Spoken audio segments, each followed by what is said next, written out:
They say blood is thicker than water, but they never warn you that sometimes family wields the sharpest knife.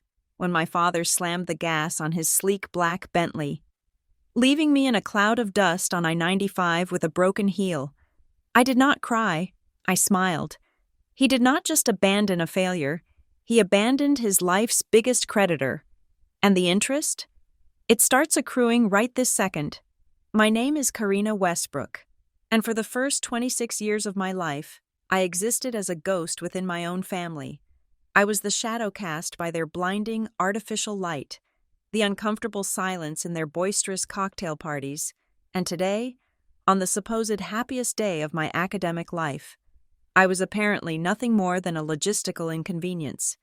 The interior of the Bentley Continental GT smelled aggressively of expensive leather and that sharp, chemical scent of a dealership showroom.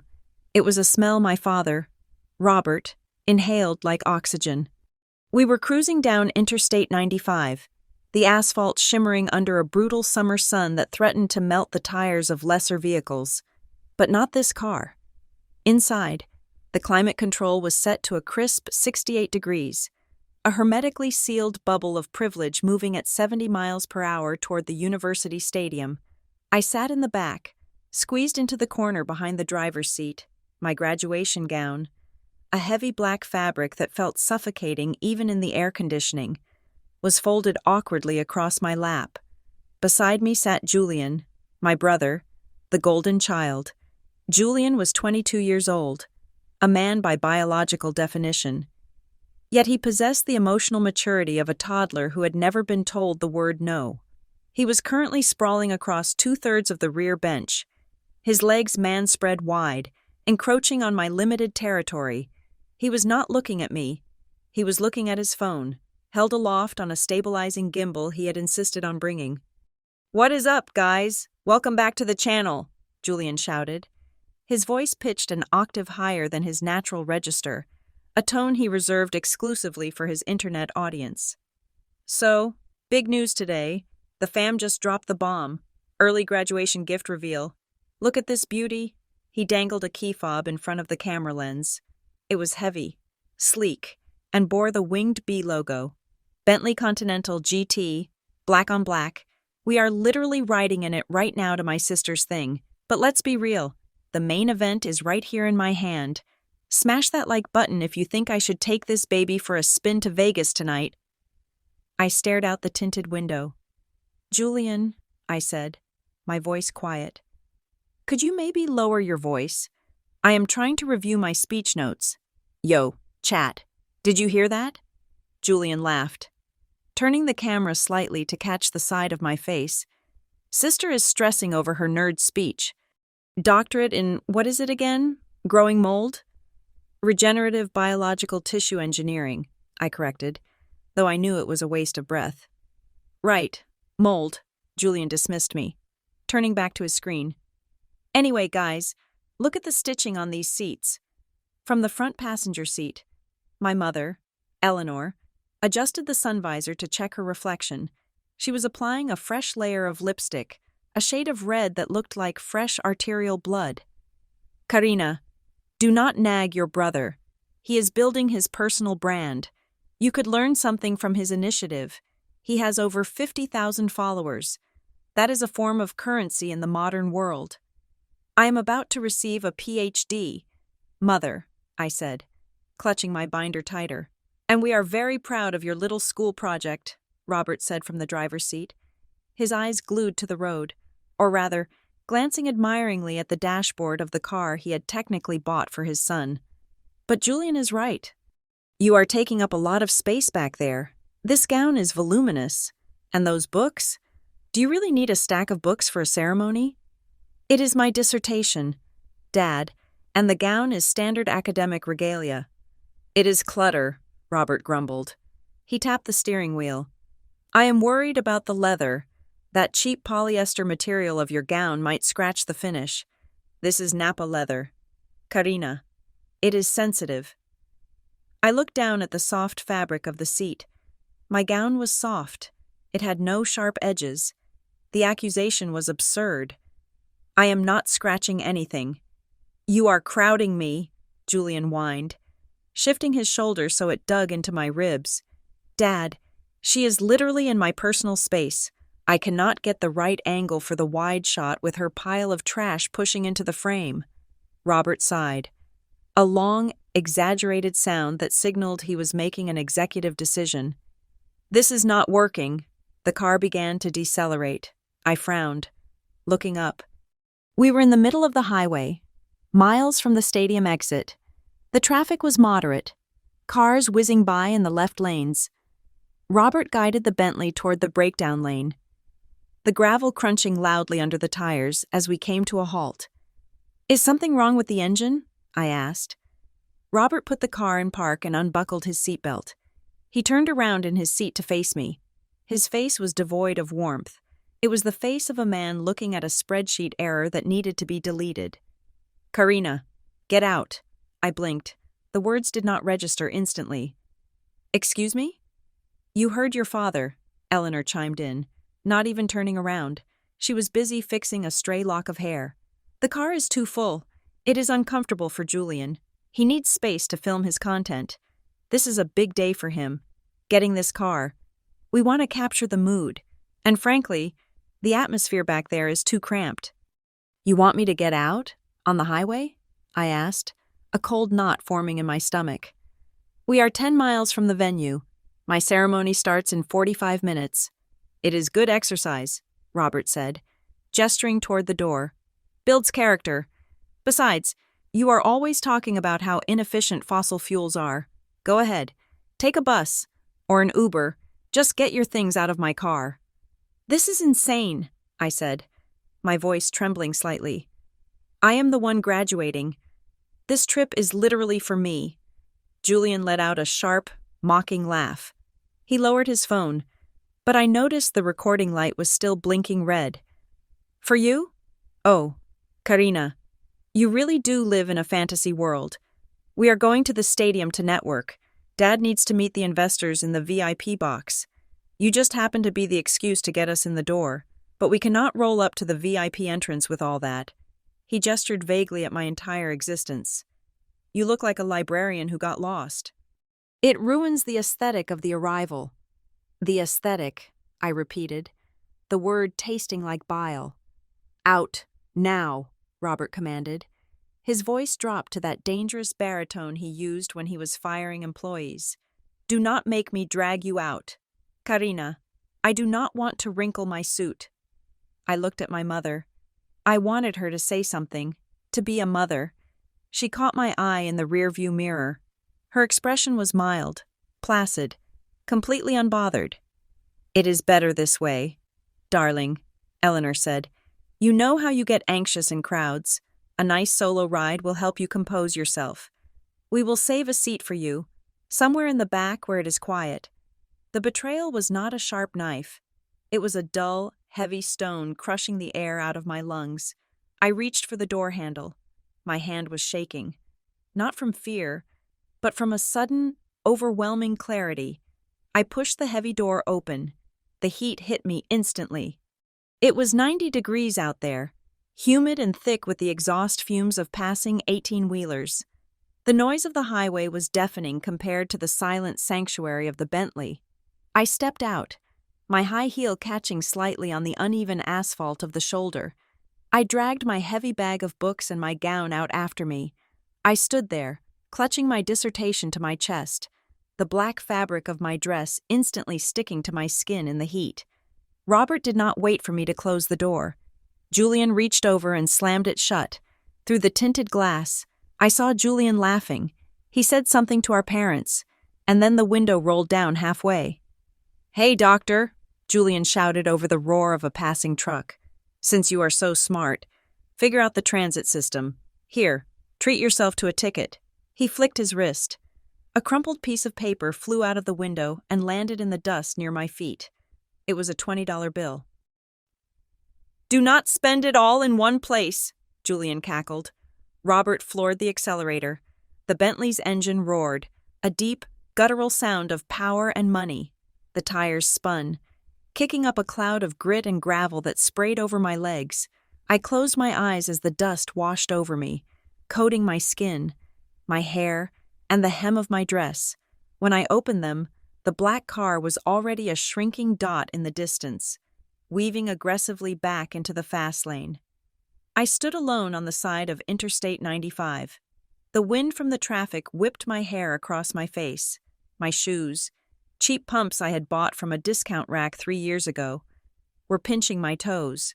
One of the heels felt loose, likely snapped when I stumbled out of the car. I looked down at the $20 bill. It lay there in the dirt, near a discarded cigarette butt and a piece of tire tread.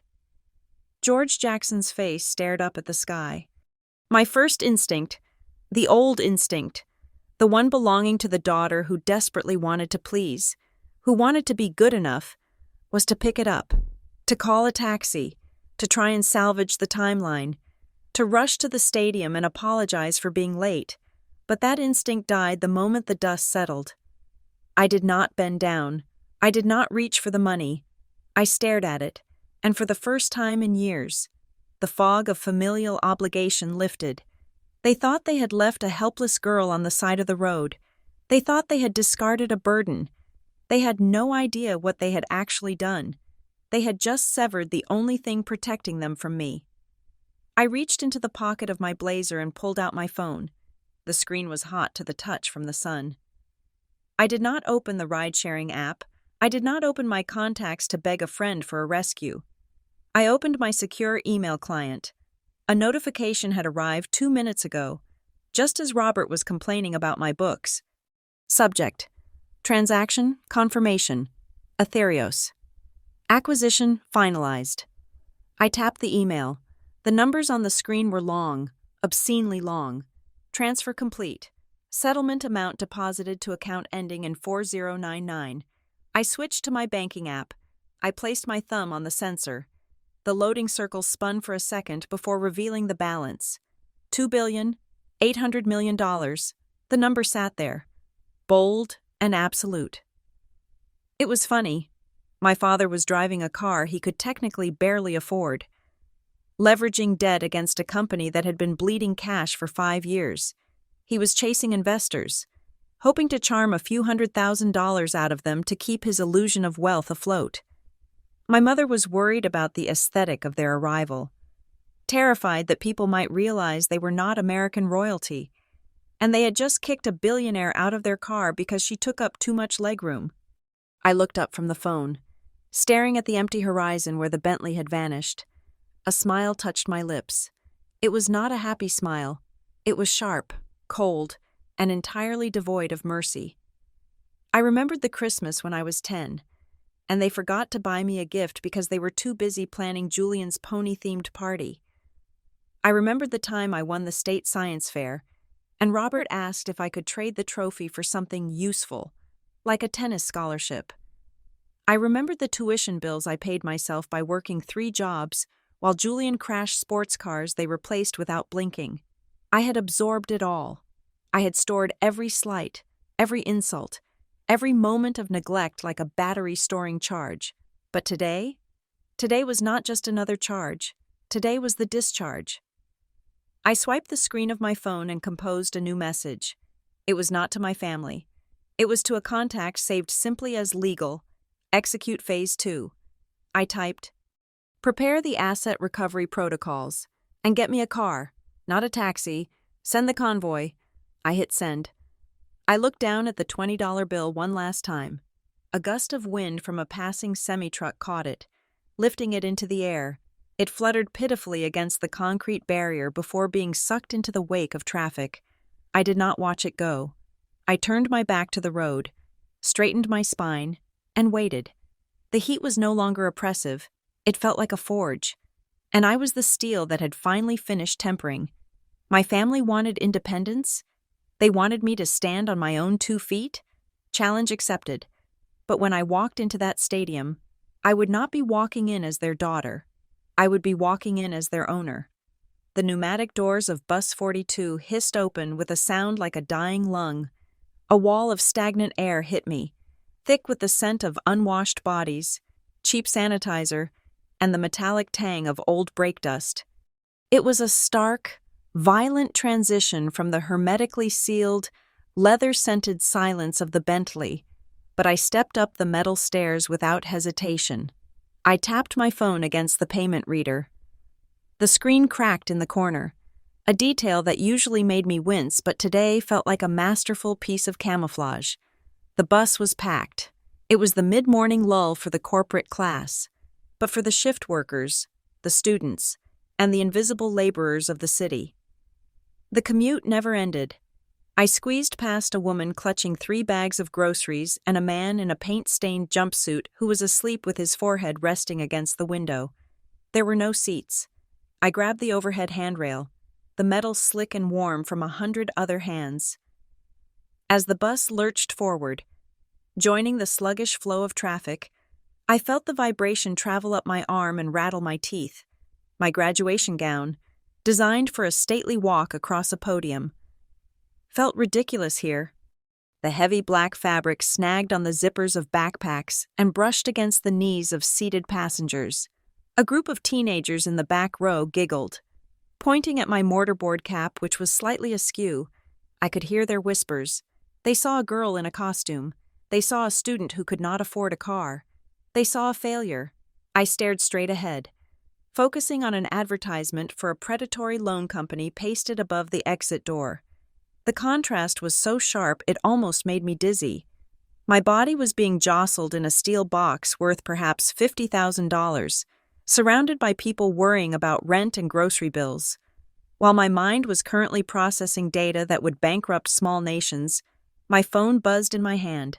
It was a violent, insistent vibration that I knew too well. It was the Westbrook family group chat. I swiped the notification open, not out of masochism, but out of a cold need to document the timeline. A photo loaded on the screen. It was a selfie taken from the driver's seat of the Bentley. Julian had clearly extended his arm to the maximum length to capture the winged logo on the steering wheel, his own manicured hand gripping the leather, and the blurring highway in the background.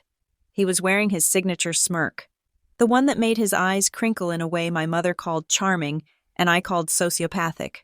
Below the image, the caption read, "King of the road, cruising at 80. My sister is probably enjoying the scenic route on the loser cruiser. Hope you are getting a good view of the city from the gutter." I watched the 3 dots of a typing indicator bubble up immediately. My mother, "Do not be mean. Julian," she wrote, followed by a crying laughing emoji. "But seriously, Karina, do not be late. And please, when you arrive, stay clear of the VIP entrance. We are trying to network with the trustees. If you come in looking sweaty and disheveled, just go straight to the general seating. Do not come say hello.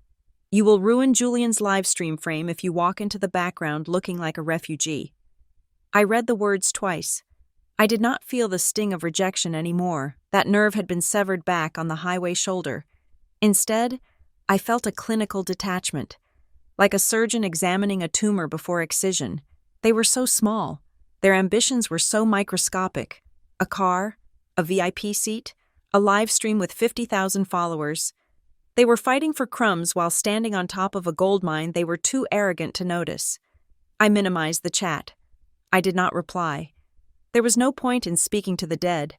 And as far as I was concerned, the Westbrook family had ceased to exist 10 minutes ago. I opened a different app. It was a secure folder disguised as a weather widget. I pressed my thumb against the screen, waiting for the haptic feedback of the biometric scan. A small green lock icon clicked open, and the screen turned a deep, charcoal gray. The logo faded in. Etherios Biolabs.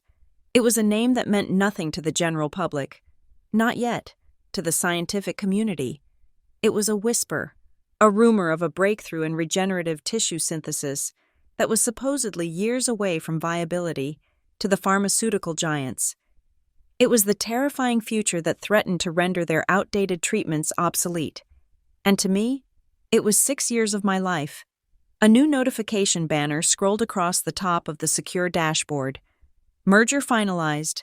Global pharma conglomerate acquisition of Etherios intellectual property rights. 100% complete. I tapped on the financial tab. The numbers that greeted me were not just digits. They were the coordinates of my new reality. Current balance, $2,800,000,000. I stared at the number. 2.8 billion. The bus hit a pothole, jolting me sideways. I bumped into the shoulder of the sleeping painter. He grunted, shifting his weight, and I murmured a quiet apology. He did not wake up. He had no idea that he had just been bumped by a woman who could buy the entire bus company and replace the fleet with gold-plated limousines without denting her principal investment. The irony was suffocating. I looked down at my shoes. The broken heel was still noticeable, forcing me to put more weight on my left foot. I looked at the frayed cuff of my blouse visible under the gown. I looked at the bag of books that contained my dissertation, a physical representation of the work that had made me wealthy, yet looked like the luggage of a vagrant. For 6 years, I had played this role perfectly: the starving student, the disappointment. While Julian was partying in Ibiza on my father's maxed-out credit cards, I was in the sub-basement of the University Science Center. I remembered the smell of that lab: ozone, formaldehyde, and the stale scent of instant noodles. I had lived on sodium-rich soup and vending machine coffee.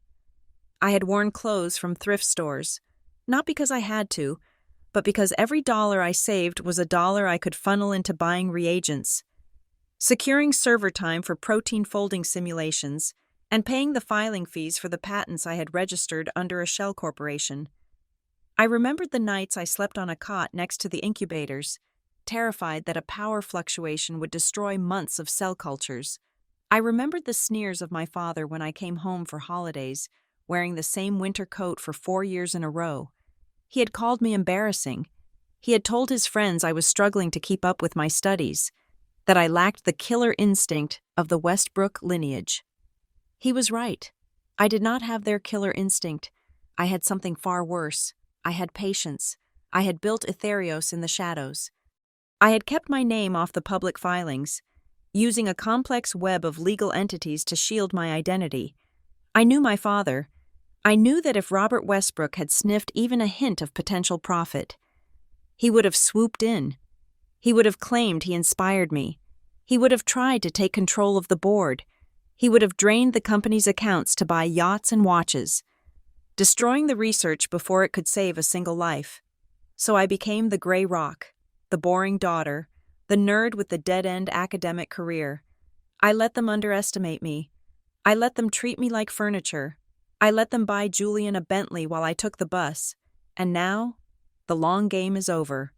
A woman sitting near me, a nurse with tired eyes and comfortable shoes, looked up. She saw me staring at my phone, saw the heavy books, the broken shoe, the sweat beading on my forehead. "Rough day, honey?" she asked, her voice kind but laced with pity. I looked at her. She saw a girl who had probably just failed a test or lost a job. She reached into her purse and pulled out a small packet of tissues. "Here," she said, offering it to me. "Wipe your face. You look like you are about to graduate. Do not let the stress ruin it. It gets better." I took the tissues. "Thank you," I said softly. "You have no idea." "I have a daughter about your age," the nurse continued, clearly trying to distract me from whatever misery she thought I was enduring. "She is drowning in student loans. It is a hard world out there for young people. Just keep your head up." "I will," I said. "I promise." The bus screeched to a halt at the next stop. More people pushed in. I was pressed tighter against the window. Outside, a billboard flashed by. It was an advertisement for a luxury watch brand, featuring a man who looked vaguely like my father, staring confidently at the horizon. I looked back at my phone screen. The balance was still there. $2,800,000,000. It was not a glitch. It was freedom. It was a weapon. I switched apps again. Navigating to my encrypted messaging service, I found the contact labeled legal. Jameson Associates. My fingers hovered over the keyboard. This was the point of no return. Once I sent this message, the wall of silence I had built for 6 years would come crashing down. The protection I had given my family, the protection of my own anonymity, would vanish. They wanted the world to know who the Westbrooks were. Fine, I would show them. I typed the message, my thumbs moving with precise, rhythmic taps. Command, activate phase 2. I hit return and typed the next line. Subject, asset recovery and hostile restructuring. Direct the forensic accounting team to the Westbrook Family Trust and all associated liability accounts. Prepare the acquisition papers for the mortgage on the property at 12 Oak Ridge Drive. Locate the financing agreement for a black Bentley Continental GT. Purchased this morning. By the debt. I paused for a second, watching the cursor blink. The bus turned a sharp corner, and I had to brace myself against the swaying motion. The smell of exhaust fumes was getting stronger, making my stomach turn. But my mind was crystal clear. I want full control of their liabilities by noon. I typed, and send a car to the stadium, the north entrance. I am done taking the bus. I pressed send. The message bubble turned blue, then displayed a small delivered receipt. A second later, read. A reply appeared instantly. Understood. Ms. Westbrook, the convoy is en route. ETA to your location is 12 minutes. We will meet you at the drop-off point. Congratulations on the merger. I locked the phone and slipped it back into the pocket of my cheap blazer. I looked out the window as the stadium came into view in the distance.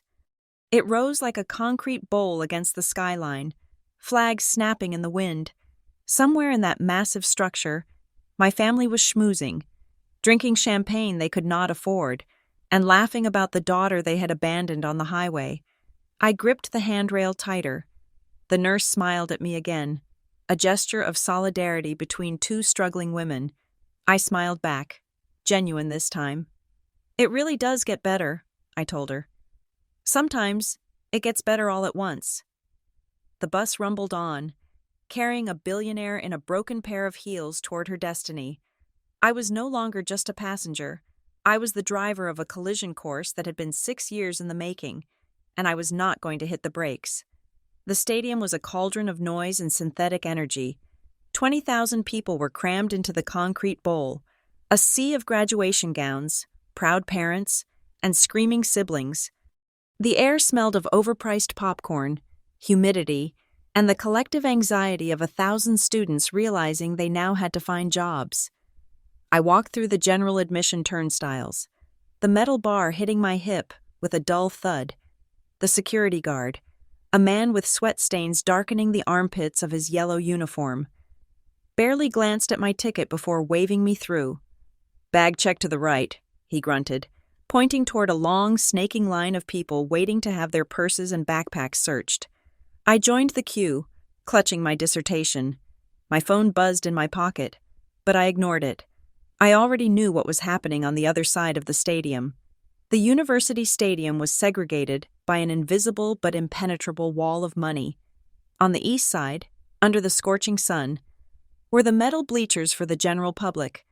That was where the parents who worked double shifts sat, squinting to find their children in the mass of black robes.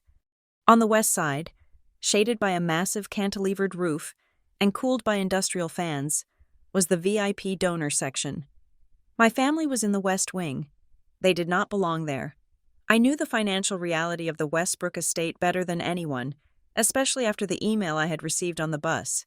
They were drowning in debt, leveraging one credit card to pay off the interest on another, yet, somehow, they had managed to scrape together enough cash, likely the last few $1,000s of the trust fund they had stolen from me, to make a bronze-level donation to the Alumni Association. It was the minimum amount required to get a pass into the VIP area. But to Robert and Eleanor Westbrook, it was a golden ticket to Fantasyland. I finally made it through security and stepped into the main concourse. I navigated through the crush of bodies, moving toward the barrier that separated the commoners from the elite. I did not intend to cross it.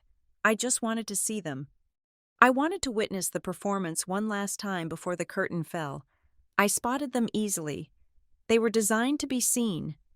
Robert was standing near the railing of the VIP box, wearing a navy blue suit that was tailored a little too tightly, a desperate attempt to look younger and more dynamic. He was holding a glass of champagne, swirling it aggressively as he cornered a man I recognized from the business news. It was Mr. Henderson, the CEO of a major logistics firm. I watched as my father thrust a business card at Henderson. The CEO took it with a polite, frozen smile, the kind of expression one wears when stepping in something unpleasant on the sidewalk. My father was talking fast, his hands moving in wide, expansive gestures. He was pitching, always pitching. He was trying to sell a partnership with a company that was, as of 12 minutes ago, technically insolvent. Beside him stood Eleanor. My mother looked like a peacock in a garden of crows.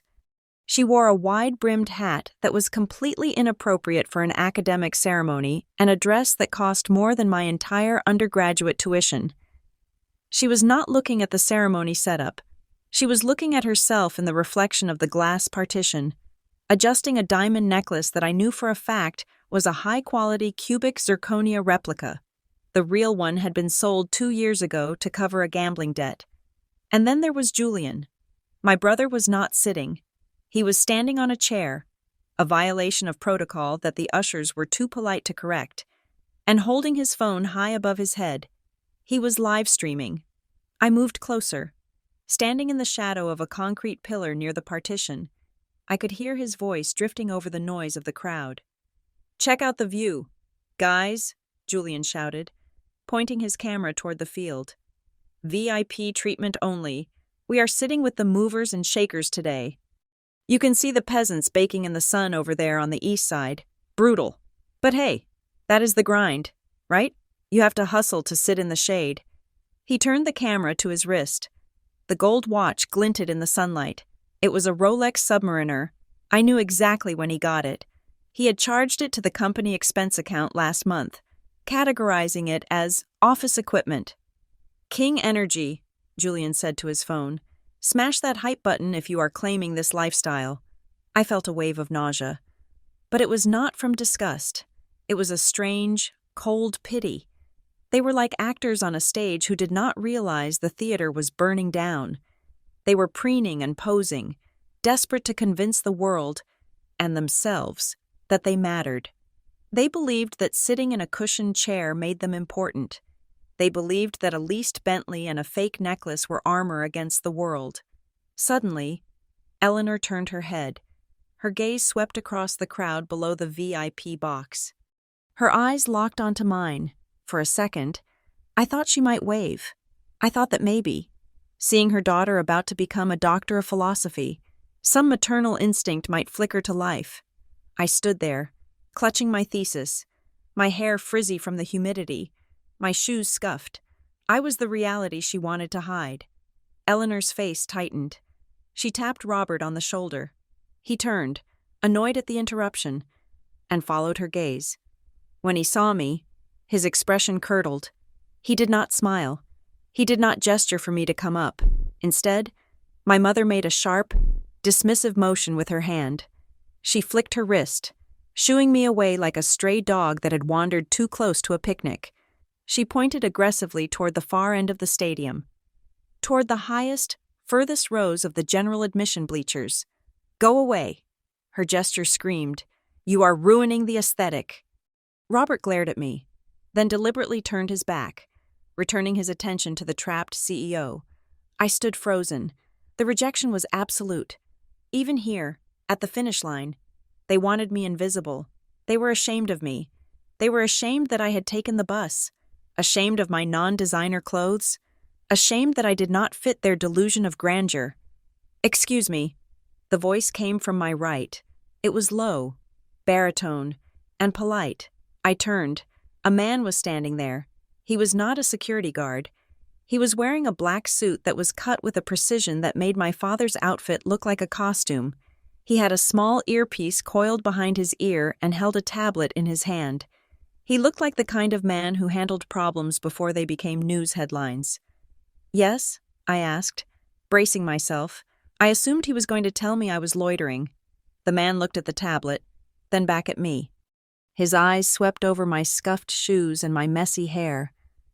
But unlike my family, his expression did not hold contempt. It held respect. "Dr. Westbrook?" he asked. The title sent a shiver down my spine. It was the first time anyone had addressed me by it. Yes, I said. That is me. I am Arthur Sterling, Director of University Protocol, he said, bowing his head slightly. We have been waiting for you. The Chancellor was informed of your arrival. I glanced back at the VIP box. My family was still oblivious. Julian was now taking a selfie with a reluctant waitress. My ticket is for the general section, I said, holding up the crumpled piece of paper. Section 412, row Z. Arthur Sterling smiled. It was a tight, professional smile. That will not be necessary. Doctor, there has been a change in the program, and frankly, the Board of Regents would be very upset if their guest of honor sat in the nosebleed section. He stepped aside and unhooked a velvet rope that blocked a discreet doorway marked Authorized Personnel Only. Please, he said, gesturing into the cool, dark corridor beyond. Follow me. We have prepared the Chancellor's private suite for you. It is much more comfortable than the donor box. I looked at the doorway. It was a literal passage into a different world. Does my family know? I asked. Arthur followed my gaze to the noisy, crowded VIP balcony, where Robert was now laughing too loudly at his own joke. The Westbrook family is listed on the standard donor registry, Arthur said, his voice neutral but laced with a subtle, devastating understanding. They are in the communal box. You, however, are classified as a platinum benefactor and strategic partner. We keep those two categories separate, for security reasons. He knew. He knew who I was. He knew about Etherios. I looked at my father one last time. He was so busy trying to climb the ladder that he didn't realize I owned the building. Lead the way. Arthur, I said.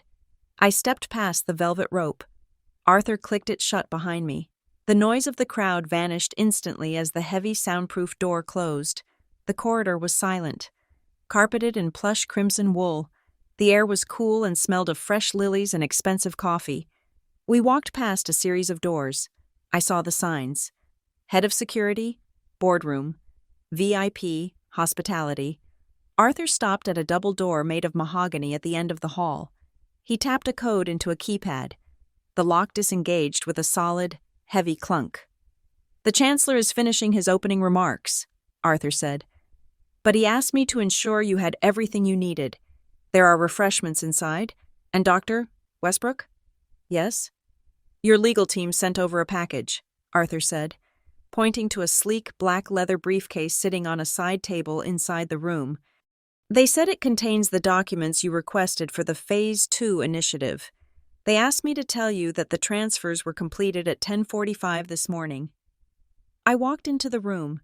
It was magnificent.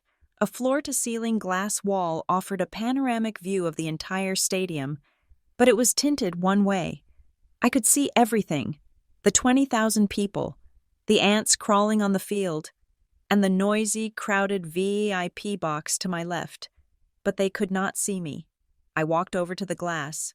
I looked down at the VIP section. From this angle, I was looking down on the tops of their heads. I saw Julian checking his hair in his phone camera. I saw my mother reapplying her lipstick. I saw my father checking his watch, probably wondering why the big investors were ignoring him. They were so small. I walked over to the black briefcase. I popped the latches. Inside lay a stack of crisp, white folders. The first one was labeled Westbrook Estate, Lien and Foreclosure Notice. The second one was labeled Civil Lawsuit, Fraud and Embezzlement. I ran my fingers over the paper. It felt like justice. Arthur stood by the door, waiting for instructions. Is there anything else you require? Doctor? Champagne? Water? I looked at the folders, then back at the unaware figures of my family. No champagne. Arthur, I said, my voice steady. But make sure the stadium security team is on standby. I have a feeling there is going to be a disturbance in the donor section shortly after my speech begins. Arthur nodded, his face impassive. I will inform the chief of security. We handle disturbances very efficiently. He closed the door, leaving me alone in the silence of my victory. I sat down in the leather armchair that faced the window. I watched my brother laugh at something on his screen. blissfully unaware that the car he had driven here was no longer his. I watched my father toast to a future that had already been foreclosed. I was the outsider who had been locked out of the castle, but they forgot that when you lock someone out, you are also locking yourself in. And I had just bought the keys. I waited for the signal. The stadium lights dimmed. The ceremony was about to begin. The stadium lights dimmed, casting a hush over the sea of black caps and gowns. From my vantage point in the Chancellor's private suite, the 20,000 people below looked like a singular, breathing organism waiting for a signal. I stood near the one-way glass, my hand resting against the cool surface. The air in the suite was still, a sharp contrast to the electric anticipation I could feel vibrating through the floorboards from the arena below. On the stage, a podium made of mahogany and brass gleamed under the spotlight. Chancellor Holloway walked up to the microphone. He was a man of immense gravitas, his silver hair perfectly coiffed, his academic robes flowing with the weight of tradition. He adjusted the microphone, the feedback whine quickly silenced by the audio engineers, and cleared his throat. "Ladies and gentlemen, distinguished faculty, proud parents, and the graduating class of 2026, his voice boomed, echoing off the concrete pillars of the stadium. Today we celebrate academic achievement, we celebrate the future, but today we also celebrate a pivotal moment in the history of this institution." I watched the VIP box. My father, Robert, was leaning forward in his seat. He loved speeches about history and legacy, mostly because he believed he was entitled to be a part of them. He whispered something to Mr. Henderson, the CEO he had been pestering earlier. I could imagine the words. He was probably claiming to know the Chancellor personally, probably spinning a lie about how the Westbrooks had been foundational donors for decades. "Universities thrive on the brilliance of their students," Chancellor Holloway continued, his voice rising. "But they are sustained by the generosity of their visionaries. Usually, we announce endowments at private dinners, but today, the magnitude of the gift we have received is so profound, so transformative, that it demands a public stage."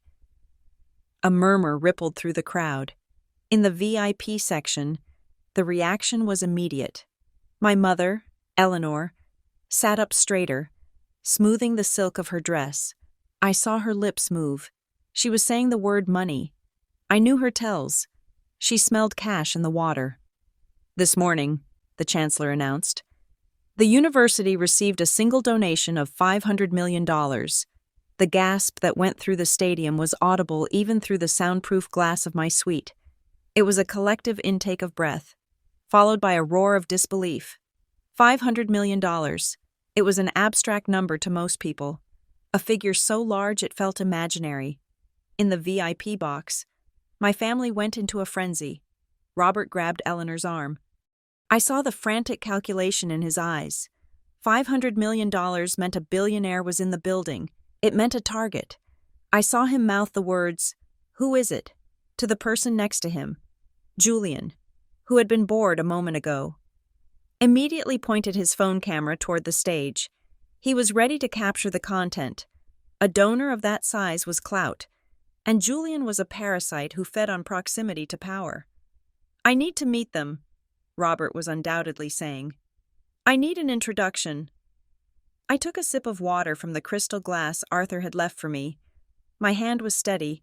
My heart was beating a slow, rhythmic war drum. "This donation," the Chancellor continued, silencing the crowd with a raised hand, "is dedicated to the construction of the Aetherios Institute for Regenerative Medicine. It will be the most advanced research facility in the hemisphere." Aetherios. The word hung in the air. Robert froze. I saw his brow furrow. He knew that name. He had seen the email notification on my phone earlier, the one he had ignored while kicking me out of the car, or perhaps he had seen the news on the ticker tape of the stock market channel. He watched obsessively. "The donor," Holloway said, his voice dropping to a register of reverence, "is a brilliant scientist who walked these very halls, a visionary who, for the past 6 years, has worked in secret, developing a technology that has today been acquired in the largest biotech merger of the last decade. The massive jumbotron screen suspended above the field flickered. The university logo dissolved. In its place, a high-resolution image appeared. It was the cover of the Wall Street Journal, superimposed next to the cover of Forbes. The headline on Forbes was bold, written in gold letters, "The Mysterious Biotech Queen, from the lab bench to the billionaire club," and below the headline was a photo. It was me, but it was not the Karina they knew. It was not the girl in the oversized sweaters and the scuffed shoes. The woman on the screen was wearing a sharp white suit, her arms crossed, her gaze piercing the camera lens with an intensity that could cut glass. It was a photo I had taken 3 days ago during the secret photo shoot for the merger announcement. I looked powerful. I looked untouchable.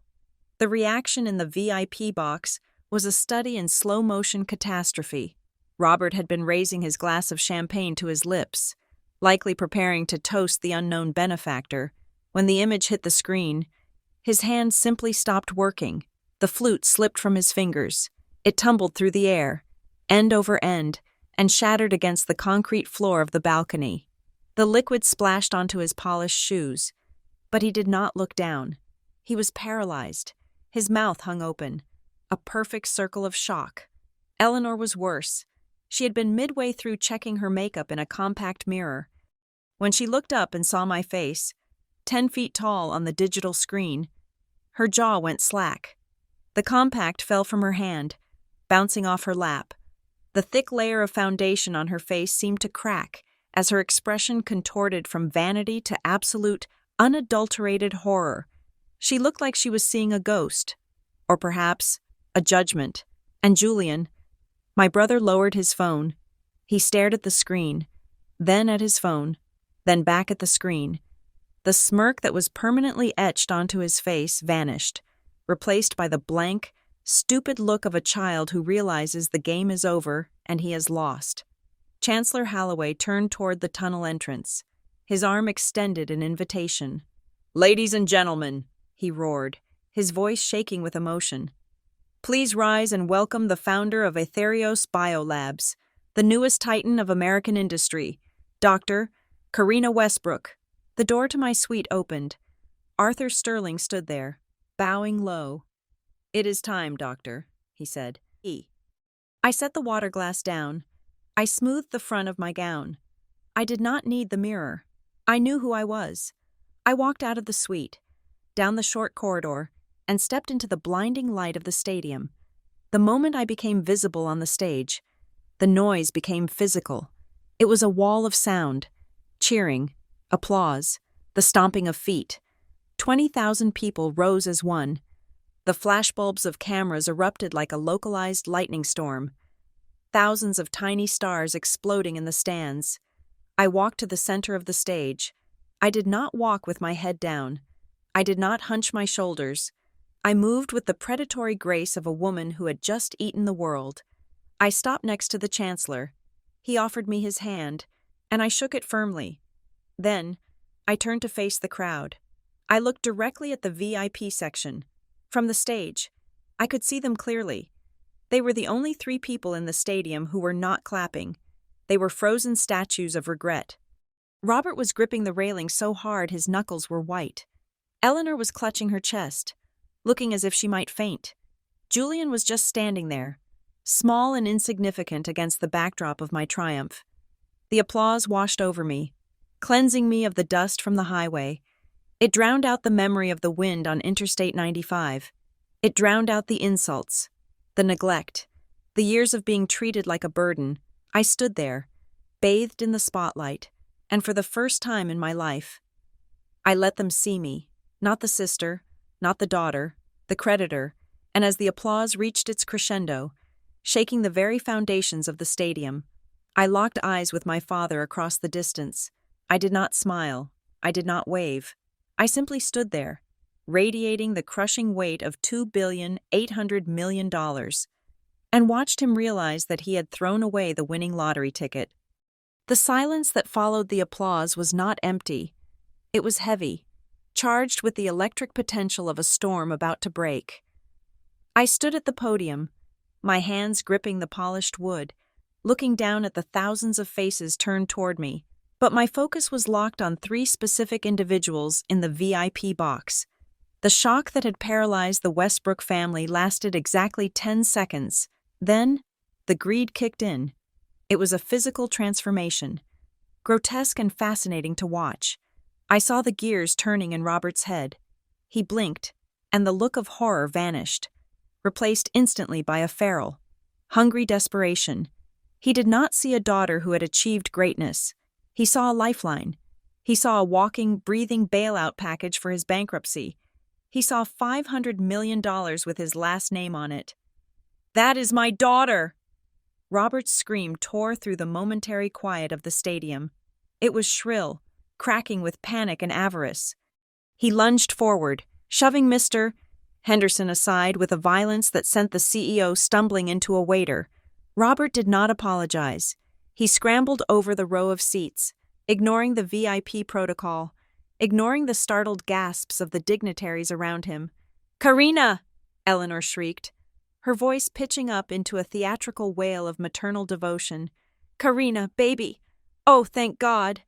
She was right behind him, her high heels clacking frantically on the concrete steps. She threw her arms wide, adopting the pose of a long-suffering mother ready to embrace her prodigal child. It was a performance worthy of an Academy Award, provided the judges were blind to the predatory glint in her eyes. And Julian, my brother, who had mocked me from the comfort of a Bentley an hour ago, was now scrambling to catch up. He had his phone out again, but this time he was not filming himself. He was filming me. He was shouting at his screen, his voice desperate. "I told you guys! I told you! My sister is the founder.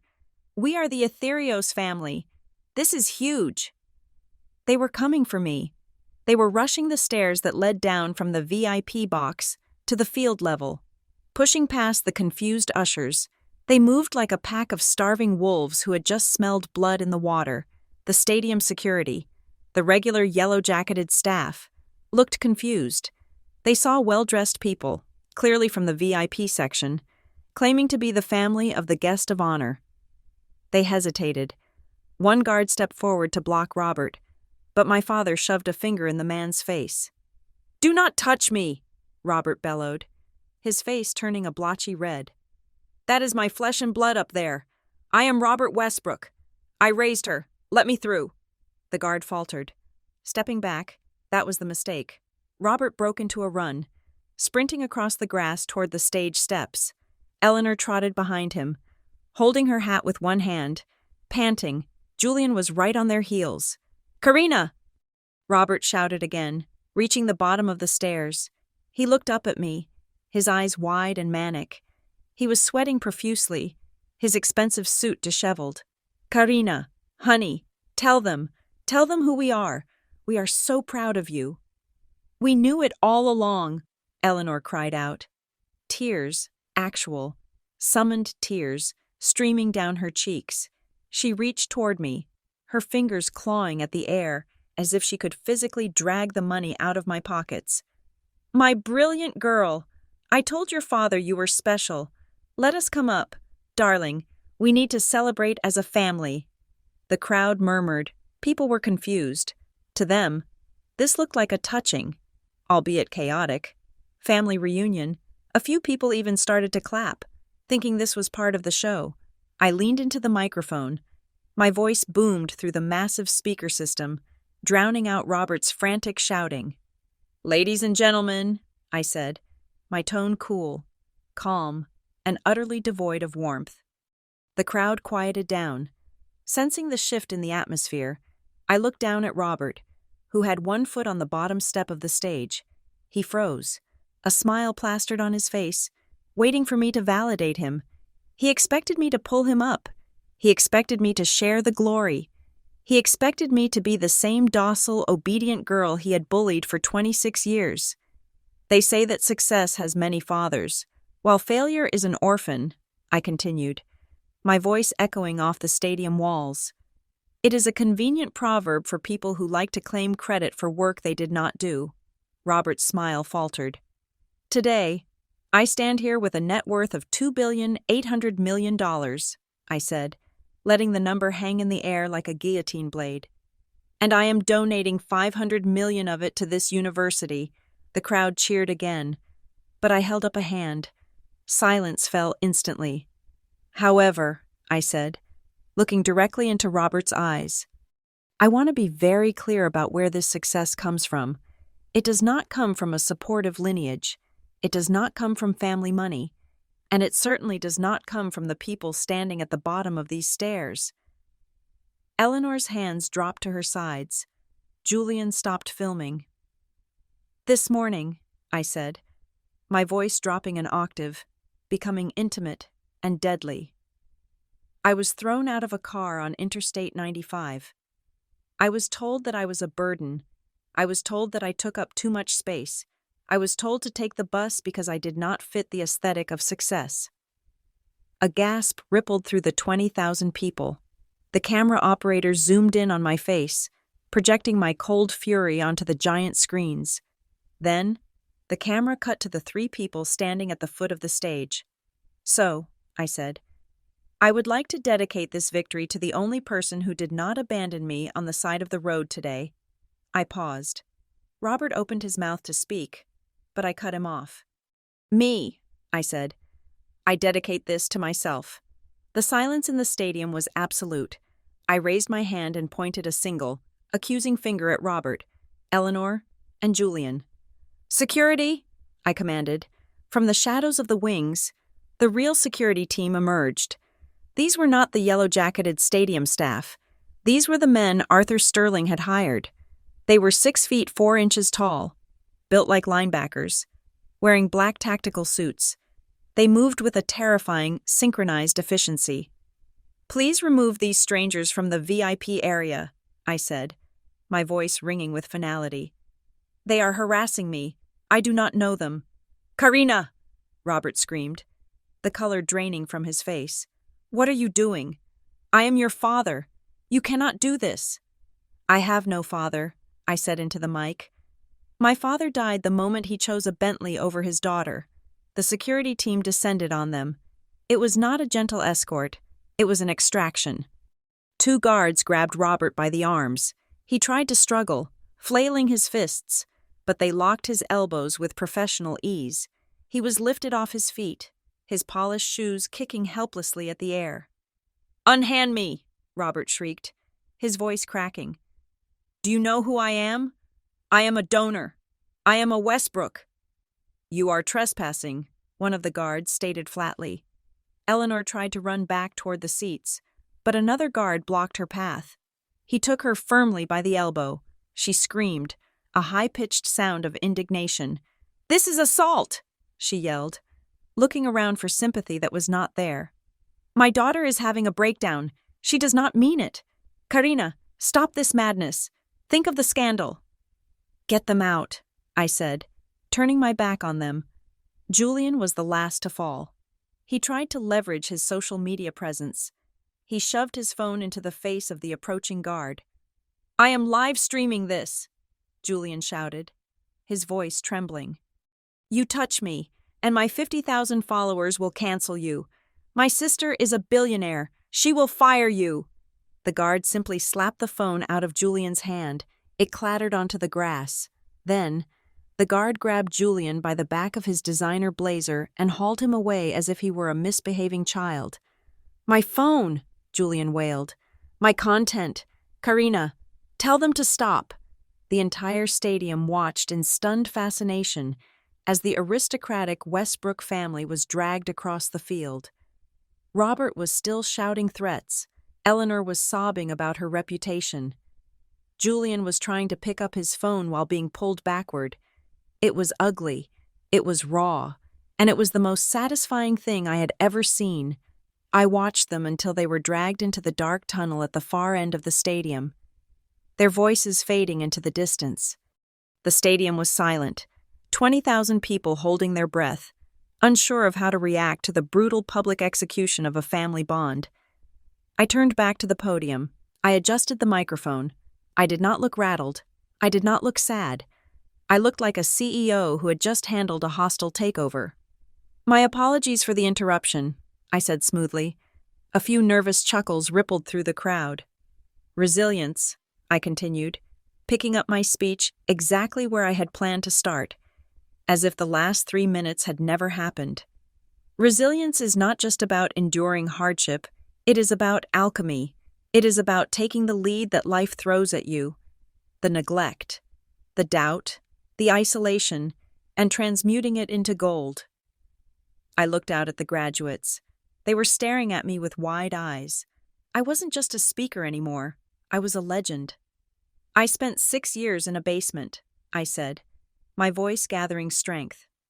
"I built Ethereos not to get rich, but to prove that the things we discard, regenerative tissue, overlooked cells, abandoned ideas, can be the most valuable things in the world. We live in a society that values the shiny exterior, the fast car, the VIP seat." I paused, letting the words sink in. "But I am here to tell you that the real power is not in the car," I said. "The real power is in the engine, and you are the engine. Do not let anyone leave you on the side of the road. And if they do, build your own road." The applause started slowly this time. It began with the students in the back rows, the ones with the loans, the ones who had taken the bus. Then it spread to the parents, then to the faculty. Within 10 seconds, the stadium was shaking again, but this time, it wasn't polite applause, it was a roar of solidarity.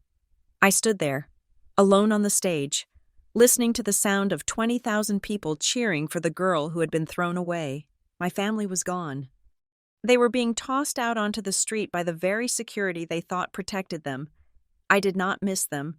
I felt lighter than I had in years. The parasite had been removed. The host could finally thrive. The limousine was not merely a car. It was a mobile fortress wrapped in bulletproof glass and reinforced steel. As I reclined in the back seat, the leather cool against my skin, the silence was absolute. Outside, the city was a blur of neon and headlights, a chaotic stream of people rushing to their destinations, but inside, the world was still. I held a flute of sparkling water, watching the familiar streets of my childhood fade away, replaced by the towering steel canyons of the financial district. We did not drive toward the suburbs. We did not head toward the decaying mansion my parents had mortgaged into oblivion. The driver took the exit for the Skyline district, guiding the massive vehicle toward the piercing needle of the Zenith Tower, the tallest residential building in the city. I had bought the penthouse 3 weeks ago. I had paid $50 million in cash, a transaction that had barely made a ripple in my newly swollen bank account. It was a purchase made not out of a desire for luxury, but out of a need for altitude. I wanted to be so high up that the noise of the Westbrook family could not reach me. The elevator ride to the 90th floor took exactly 45 seconds. When the doors slid open, I stepped into a cavernous space of white marble and floor-to-ceiling glass. The city lay spread out below me like a circuit board, humming with electricity. I walked to the edge of the living room, pressing my hand against the cold glass. From here, the cars on the highway looked like blood cells moving through an artery. Somewhere down there, on the asphalt of Interstate 95, a part of me had died today, and I was glad she was dead. She was weak. My phone, which I had placed on the kitchen island, a slab of imported Italian quartz, began to vibrate.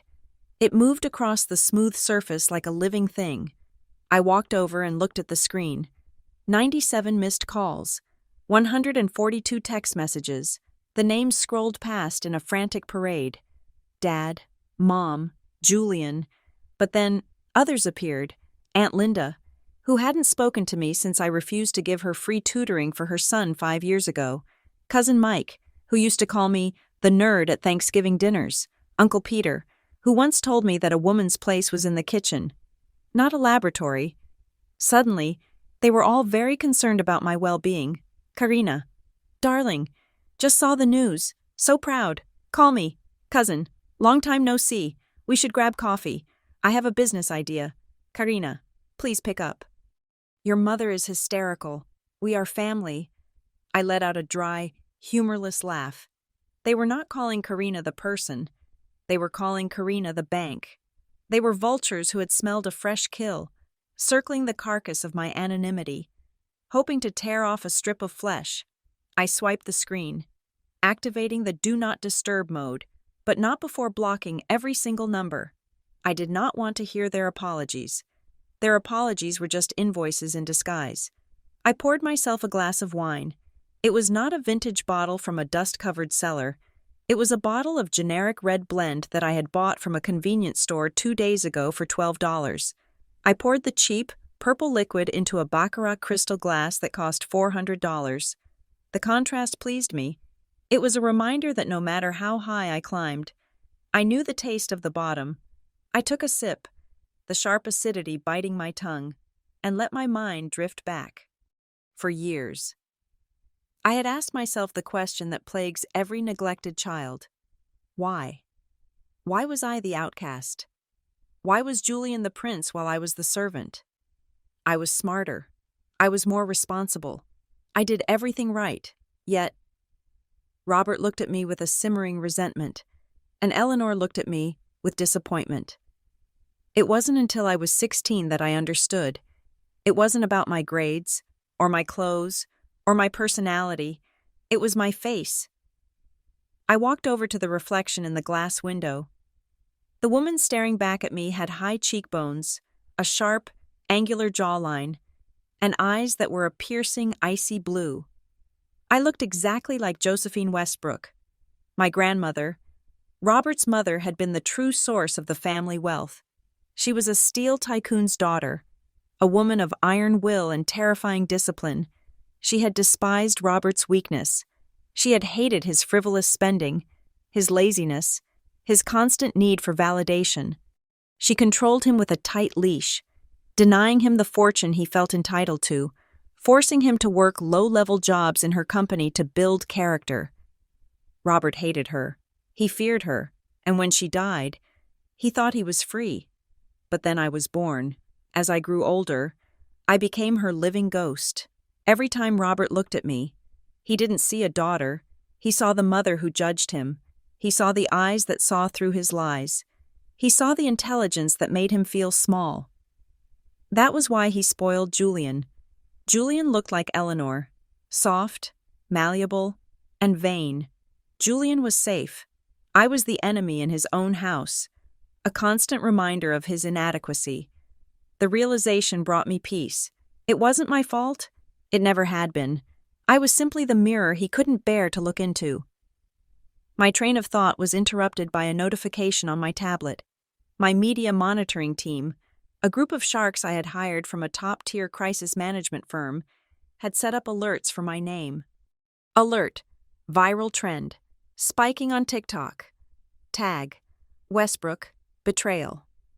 I tapped the notification. Julian had been busy. The video had been posted 20 minutes ago.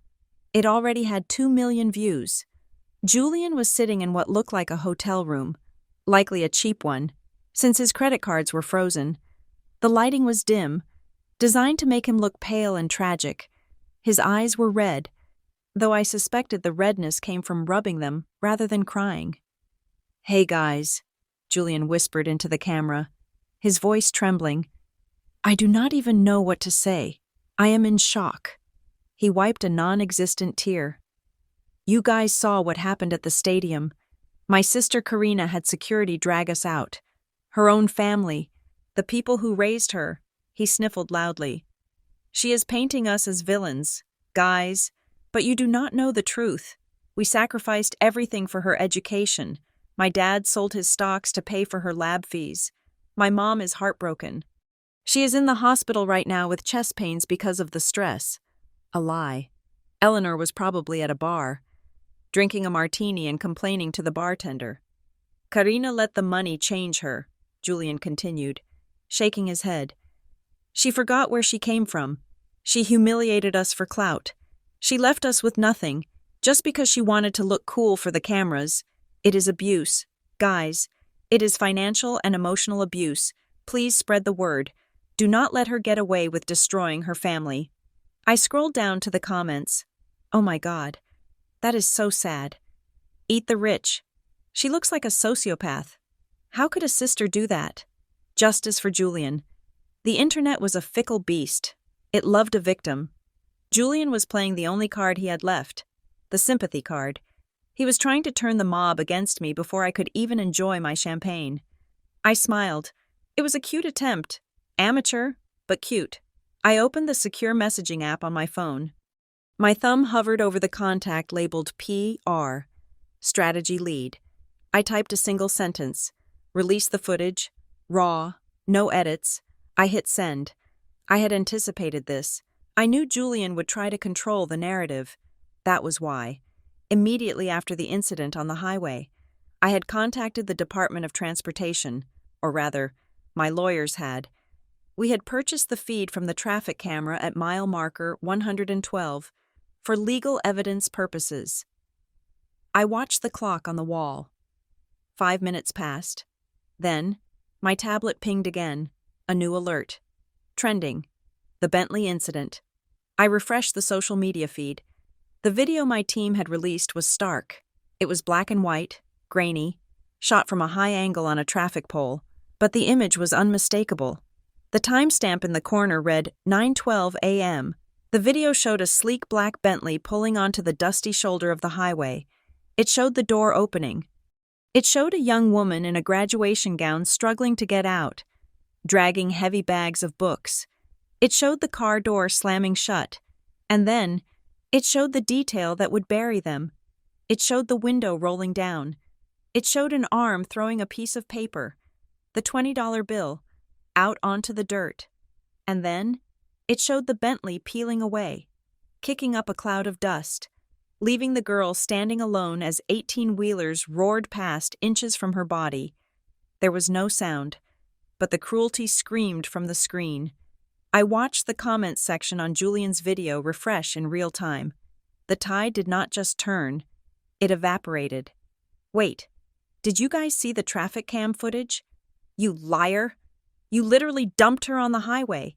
She was in her cap and gown. You left her in the middle of nowhere. That is not abuse. Julian, that is karma. I hope she buys the hospital you are fake crying in and evicts you. He threw money at her? Who does that? Trash family. The hashtags shifted.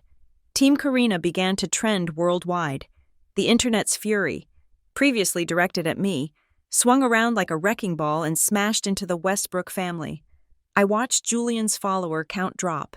50,000, 48,000, 40,000. It was free-falling. He was being canceled in real time. Live, for the whole world to see. I set the tablet down. I did not feel a rush of adrenaline. I felt a calm, methodical satisfaction. It was like watching a chemical reaction proceed exactly as predicted by the equation. I picked up my glass of cheap wine. I walked out onto the terrace. The wind at this altitude was strong, whipping my hair around my face, but I did not shiver. The air was cold and clean. Below me, the city was a grid of light. Somewhere down there, in a cheap motel or a friend's guest room, my father was likely screaming at his phone. My mother was likely trying to spin a new lie. Julian was watching his digital life disintegrate. They were experiencing the one thing they had never bothered to teach me, the one thing I had to learn on my own in the dark, cold corners of my life, consequences. I took a long sip of the wine. It tasted of grapes and victory. To the quiet, I whispered to the wind. Tomorrow. They would come to my office. They would come with lawyers, with threats, with tears. They would try to bargain. They would try to salvage some scrap of their former lives. But they did not know that the meeting tomorrow wasn't a negotiation. It was an autopsy. I finished the glass, set it down on the railing, and turned back toward the warmth of my $50 million fortress. The silence of the penthouse was no longer empty. It was full. It was filled with the beautiful, heavy sound of the scales finally balancing. 3 days later, the elevator doors to the executive suite of Etherios Biolabs slid open with a soft, expensive chime. The sound was the only polite thing in the room. I sat at the head of the conference table, a slab of black obsidian that was cool to the touch. The room was designed for intimidation. It was an acoustic vacuum, a glass box suspended 40 floors above the city, where the air was filtered to a sterile, tasteless purity. I had instructed my assistant to set the temperature to 65 degrees. It was cold enough to make a person uncomfortable without them realizing why. My family walked in. They did not look like people who had been publicly shamed on a global scale 72 hours ago. They did not look like people who had been caught dumping their daughter on a highway. They looked like royalty who had been temporarily inconvenienced by a peasant uprising. Robert led the way. He wore a fresh suit, charcoal gray, perfectly pressed. His chin was up, his chest puffed out. He walked with the heavy, stomping gait of a man who owned the floorboards beneath his feet. Eleanor followed him. She was wearing oversized sunglasses indoors, likely to hide the puffiness of her eyes, but the rest of her attire was immaculate. She clutched a designer handbag like a shield. Julian brought up the rear. He looked the worst of the three. His skin was pale, and he had the twitchy, restless energy of a withdrawal patient. He was not looking at me. He was looking around the room, assessing the value of the furniture, the view, the artwork. I could see the greed vibrating off him like heat waves off pavement. They did not say hello. They did not apologize. Robert pulled out the chair at the opposite end of the table, the position of opposition, and sat down. He placed a heavy leather briefcase on the obsidian surface. The sound of the metal clasps hitting the stone was loud, like a gunshot in a canyon. "You have made quite a mess, Karina," Robert said. His voice was steady, paternal, and completely delusional. I did not blink. I did not speak. I simply watched him. "The media is a circus," Robert continued, smoothing his tie. "You have allowed these internet trolls to slander your mother and me. It is disgraceful. But we are your family. We are willing to look past your emotional outburst at the stadium. We understand that sudden wealth can cause mental instability." "Instability," I repeated. It was the first word I had spoken. My voice was low, flat, and devoid of inflection. "Yes, instability," Robert said, leaning forward. He opened his briefcase and pulled out a thick document bound in blue paper. He slid it across the long table toward me. It stopped perfectly in the center, equidistant between us. "This is why we are here, to help you." I looked at the cover page. The title was written in bold, capital letters, Family Asset Management and Conservatorship Agreement. I looked up at him. "You want to manage my money?" "We want to protect it," Robert corrected, his tone condescending. "You are a scientist. Karina. You understand cells and petri dishes. You do not understand high finance. You do not understand the sharks out there who will try to take advantage of you. This agreement simply appoints me as the primary executor of the Aetherios holdings. I will handle the investments, the legal structures, and the day-to-day cash flow. You will receive a generous monthly allowance to continue your research." He said the word research as if it were a hobby, like knitting or collecting stamps. I did not touch the document. I looked at Eleanor. "And you, Mother?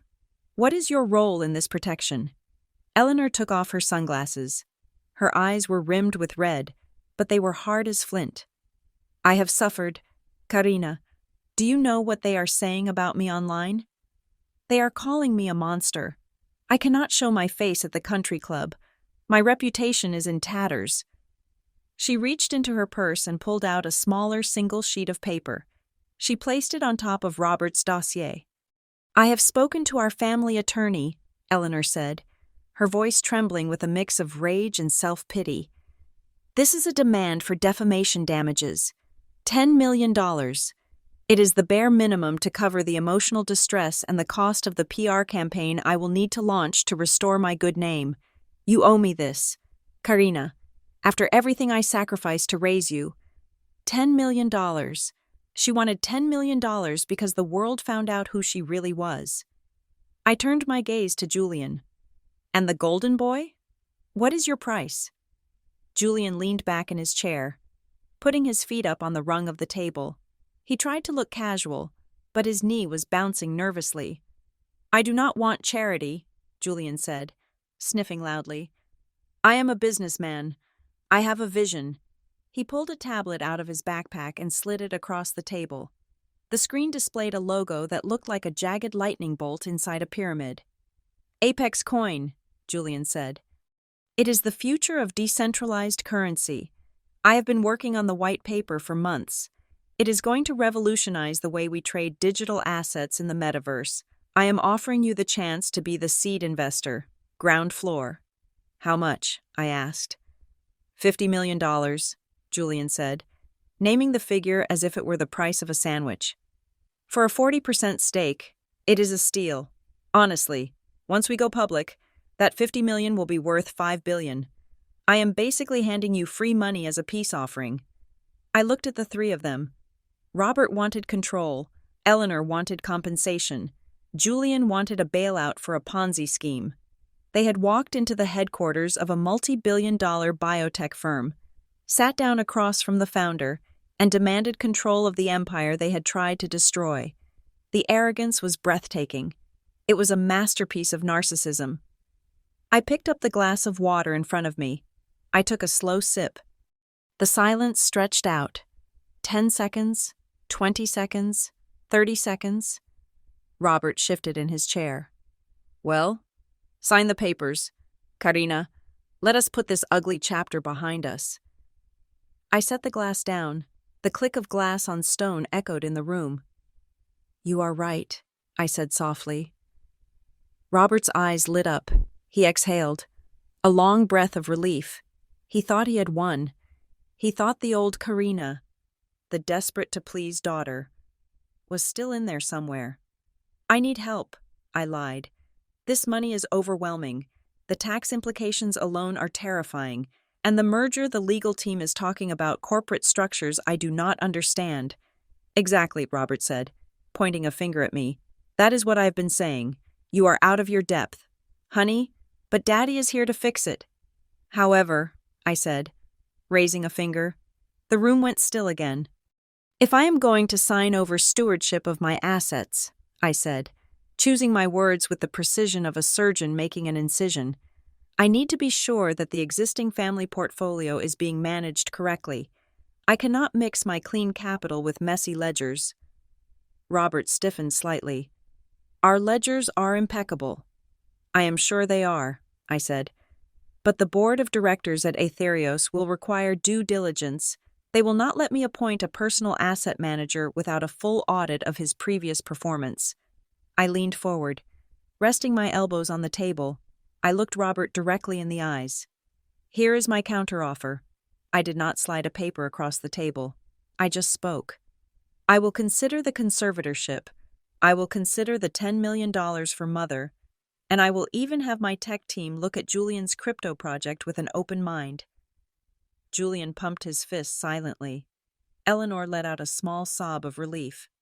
But, I continued, my voice hardening, I need full, unrestricted access to the Westbrook family financial records for the last 10 years. Every bank account, every credit card statement, the tax returns, the investment portfolios, and specifically, the records of the grandparent trust fund. Robert froze. The air in the room seemed to vanish. I saw the panic flare in his pupils. He knew what was in those records. He knew exactly where the money for the Bentley had come from. He knew that the trust fund, which my grandmother had left specifically for my education and my future, was currently sitting at a balance of zero because he had drained it to fund his lifestyle. That is unnecessary, Robert stammered. Those are private documents. They have nothing to do with Aetherios. They have everything to do with your competence as a manager, I countered. If you manage the trust well, you have nothing to hide. If you grew the principal, then you are the perfect person to handle my billions. But if you refuse, then I have to wonder if you are hiding losses. I sat back, crossing my arms. No audit, no deal, no $50 million for Julian, no $10 million for Mother, and definitely no control for you. I watched the battle play out on Robert's face. It was a war between fear and greed. Fear told him to run. Fear told him that giving me those books was handing me a loaded gun. but greed was louder. He looked at the blue folder on the table. He looked at the imaginary billions he could siphon off once he had power of attorney. He thought about his own cleverness. He had always believed he was a financial wizard. He had surely hidden the embezzlement through shell companies, through loans, through creative accounting. He convinced himself, right there in front of me, that a scientist like me would never be able to decipher the complex web of fraud he had spun. He thought I was stupid. He thought I would just glance at the bottom line and nod. Robert smiled. It was a tight, arrogant smile. "Fine," he said. "If it puts your mind at ease, I have nothing to hide. My record is spotless." He reached into his briefcase again and pulled out a black USB drive. He tossed it onto the table. It slid across the obsidian and hit my water glass with a small clink. "That contains the digital keys to the family cloud server," Robert said. 10 years of records. Knock yourself out. You will see that I have been a prudent steward of this family's fortune." I reached out and picked up the USB drive. It was small, cold, and heavy. It was the nail in his coffin. "Thank you, Father," I said. "I will have my team review this immediately. It should only take a few hours."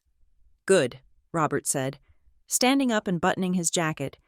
"We will go check into the Four Seasons and wait for your call. I expect the paperwork to be ready by dinner." "Oh, I am sure we will have a resolution by dinner," I said. Eleanor stood up, adjusting her sunglasses. "Make sure the check for the damages is certified. Karina, I do not want to wait for it to clear." "I will keep that in mind," I said. Julian grabbed his tablet. "I will email you the wallet address for the crypto transfer. Do not wait too long. The market is volatile." "I bet it is," I said. They walked out of the room with the same swagger they had walked in with.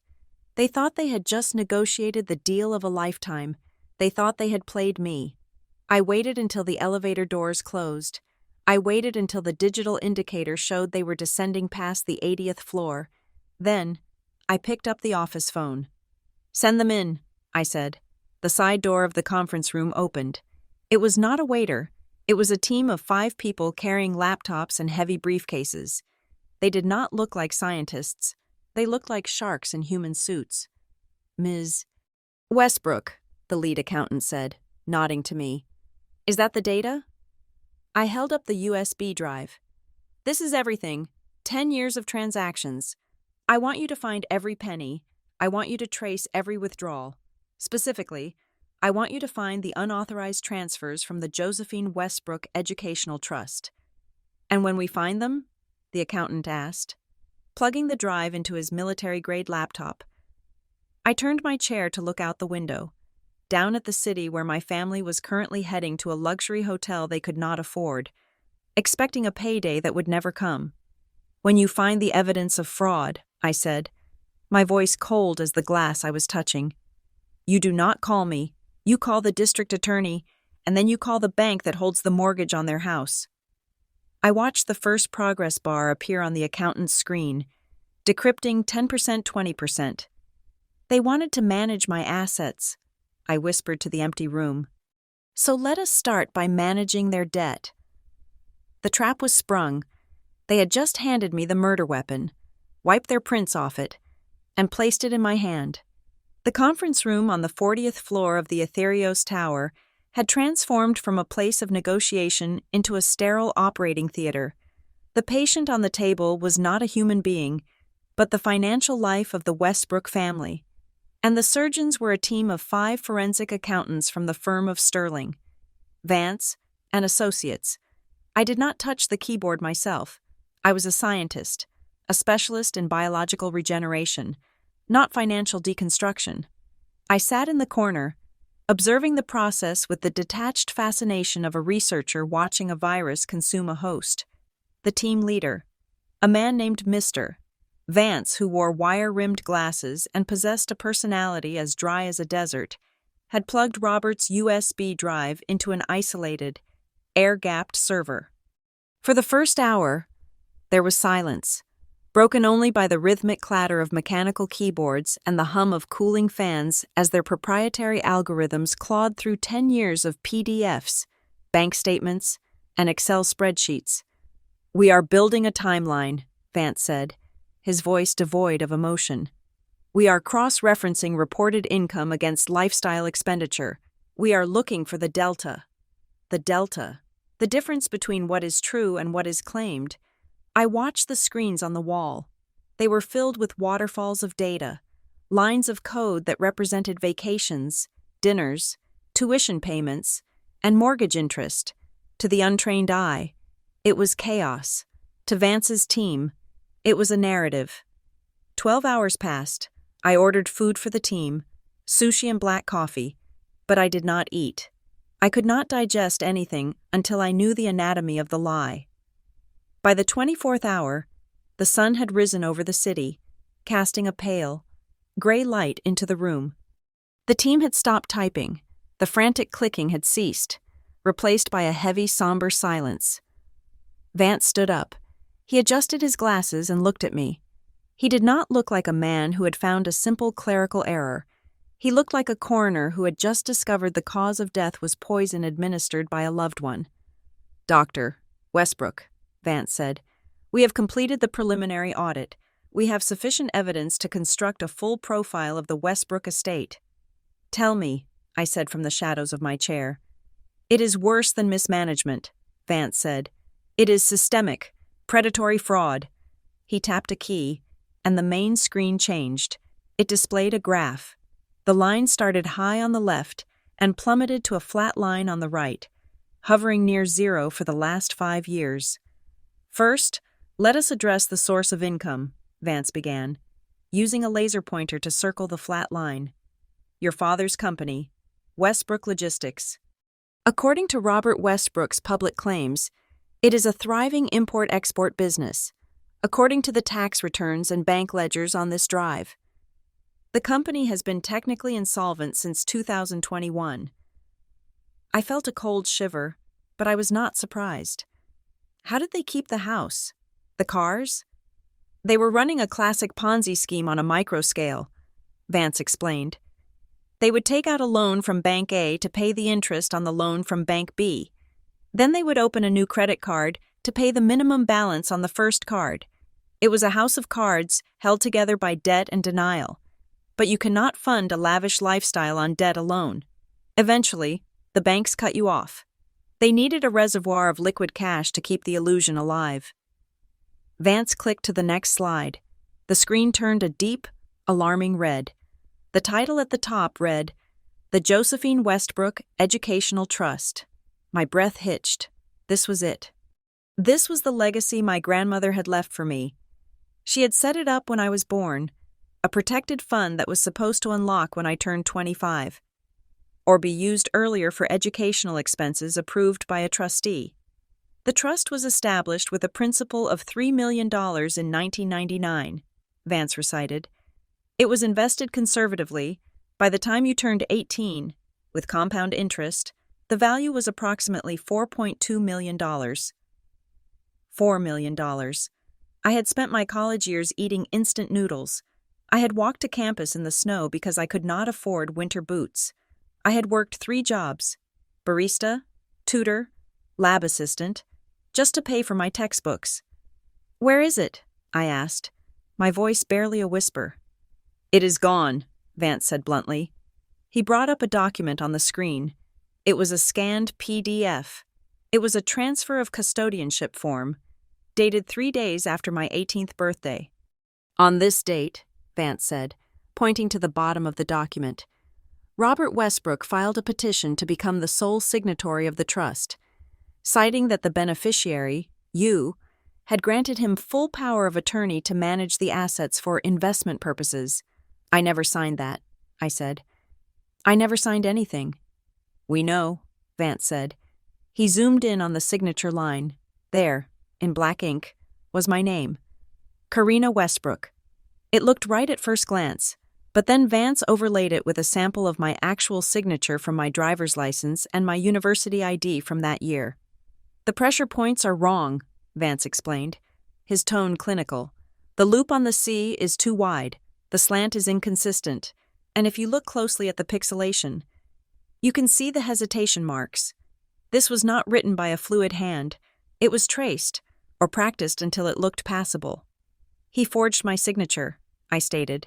It wasn't a question. Yes. It is a felony forgery, Vance confirmed. Grade 1 fraud, but the crime is not just the signature, it is what happened next. The screen shifted to a spreadsheet of withdrawals. It was a timeline of theft. October 2018. Withdrawal of $50,000. Memo. Educational supplies. Cross-reference. A receipt for a family trip to the Maldives. First-class tickets for Robert, Eleanor, and Julian. I was not on that trip. I was taking midterms. June 2020. Withdrawal of $120,000. Memo. Housing allowance. Cross-reference. A contractor's invoice for the installation of a heated swimming pool and outdoor kitchen at the Westbrook residence. December 2023. Withdrawal of $80,000. Memo. Tuition. Cross-reference. Payment to a luxury car dealership for a lease down payment on a Porsche. Julian's first car. I stared at the list. Every time I had struggled, every time I had begged them for help with rent and been told, money is tight, they were draining my account to buy paradise. And the final transaction? I asked, dreading the answer. Vance nodded slowly. This morning, or rather, yesterday morning, the transaction cleared just hours before they picked you up. He highlighted the last line on the spreadsheet. Balance remaining in trust. $285,000. Withdrawal amount. $284,900. Remaining balance. $100. Beneficiary. Bentley Motors of North America. I closed my eyes. The Bentley, the car I had been sitting in, the car Julian had gloated about, the car that was too nice for my graduation gown. My father had not bought that car with his money. He had not even bought it with the family's money. He had bought it with the very last drops of my grandmother's legacy. He had scraped the bottom of my barrel to buy a trophy for his son, and then he had kicked me out of it because I was clutter. He stole everything, I said. He stole my education. He stole my security. There is more, Vance said gently. He sounded almost apologetic. The trust fund theft is straightforward embezzlement, but the forensic audit of your personal credit history revealed something more insidious. My credit? I opened my eyes. My credit score is terrible. It has been in the 500s for years. I thought it was because of my student loan debt-to-income ratio. You do not have a debt-to-income problem. Dr. Westbrook, Vance said. You have a mortgage problem. He pulled up a credit report. It was my report, but listed under the liabilities section was a loan I had never seen. Second mortgage, Westbrook family residence. Principal, $400,000. Borrower, Karina Westbrook. Cosigner, Robert Westbrook. 3 years ago, Vance explained, Robert Westbrook's credit was maxed out. He could not qualify for a second mortgage to refinance the house. He needed a fresh identity with a clean history. He used your social security number. Identity theft, I whispered. He took out a $400,000 loan in your name, Vance continued. And then, he missed 6 payments in a row last year. That is why your credit score tanked. That is why you were rejected for that apartment rental 2 years ago. That is why you had to pay higher interest rates on your student loans. You were paying for his incompetence with your future. I stood up. My legs felt numb, but my mind was burning with a cold, white-hot clarity. I walked over to the window and looked out at the city. I tried to find the emotion I should be feeling. Sadness, betrayal, heartbreak. I searched for it, but the well was dry. There was no love left to break. The father I had yearned for, the mother I had wanted to please. They were fictions. They were characters in a con artist's script, in their place. I saw them for what they truly were, parasites. They had latched onto me at birth and had been feeding ever since. They had eaten my inheritance. They had eaten my credit. They had tried to eat my dignity. And yesterday, when they thought there was nothing left to eat, they had thrown the husk away on the highway. Dr. Westbrook? Vance asked quietly. We have enough here to send Robert Westbrook to federal prison for 20 years. The forgery alone carries a minimum sentence. The identity theft adds another 10. The embezzlement from a fiduciary trust the judge will not show mercy. I turned back to face the team. My face was a mask of stone. "Prepare the files," I said. "We have 2 binders ready," Vance said, pointing to the stack on the table. "One for the district attorney, one for the civil courts." "No," I said. "I do not want to hand this to the police just yet." Vance looked confused. "You want to settle?" "I want to collect," I said. "Robert signed a contract with the bank for that second mortgage, but he also signed a contract with the dealership for the Bentley, and those contracts have clauses about default." I walked back to the table and placed my hand on the hard drive. "I am going to buy the debt," I said. "I am going to buy the mortgage note from the bank. I am going to buy the financing agreement from the car dealership. I have the capital to do it instantly." "You want to become their creditor," Vance realized. "You want to be the one holding the leash. If I go to the police now, they get arrested, and the assets get frozen in litigation for years." I explained, my voice steady and terrifyingly logical. "But if I own the debt, I can execute the foreclosure.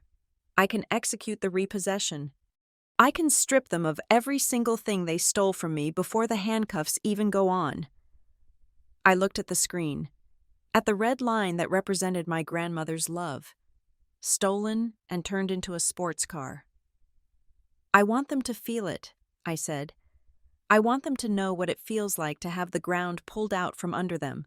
I want them to stand on the curb with nothing but the clothes on their backs." Vance nodded. He typed a quick command, and a printer in the corner whirred to life. "I can have the purchase agreements for the debt ready in an hour," Vance said. "We can legally own the Westbrook estate by noon." "Do it," I said. I looked down at the forged signature on the screen. The shaky, fake Karina Westbrook that Robert had drawn.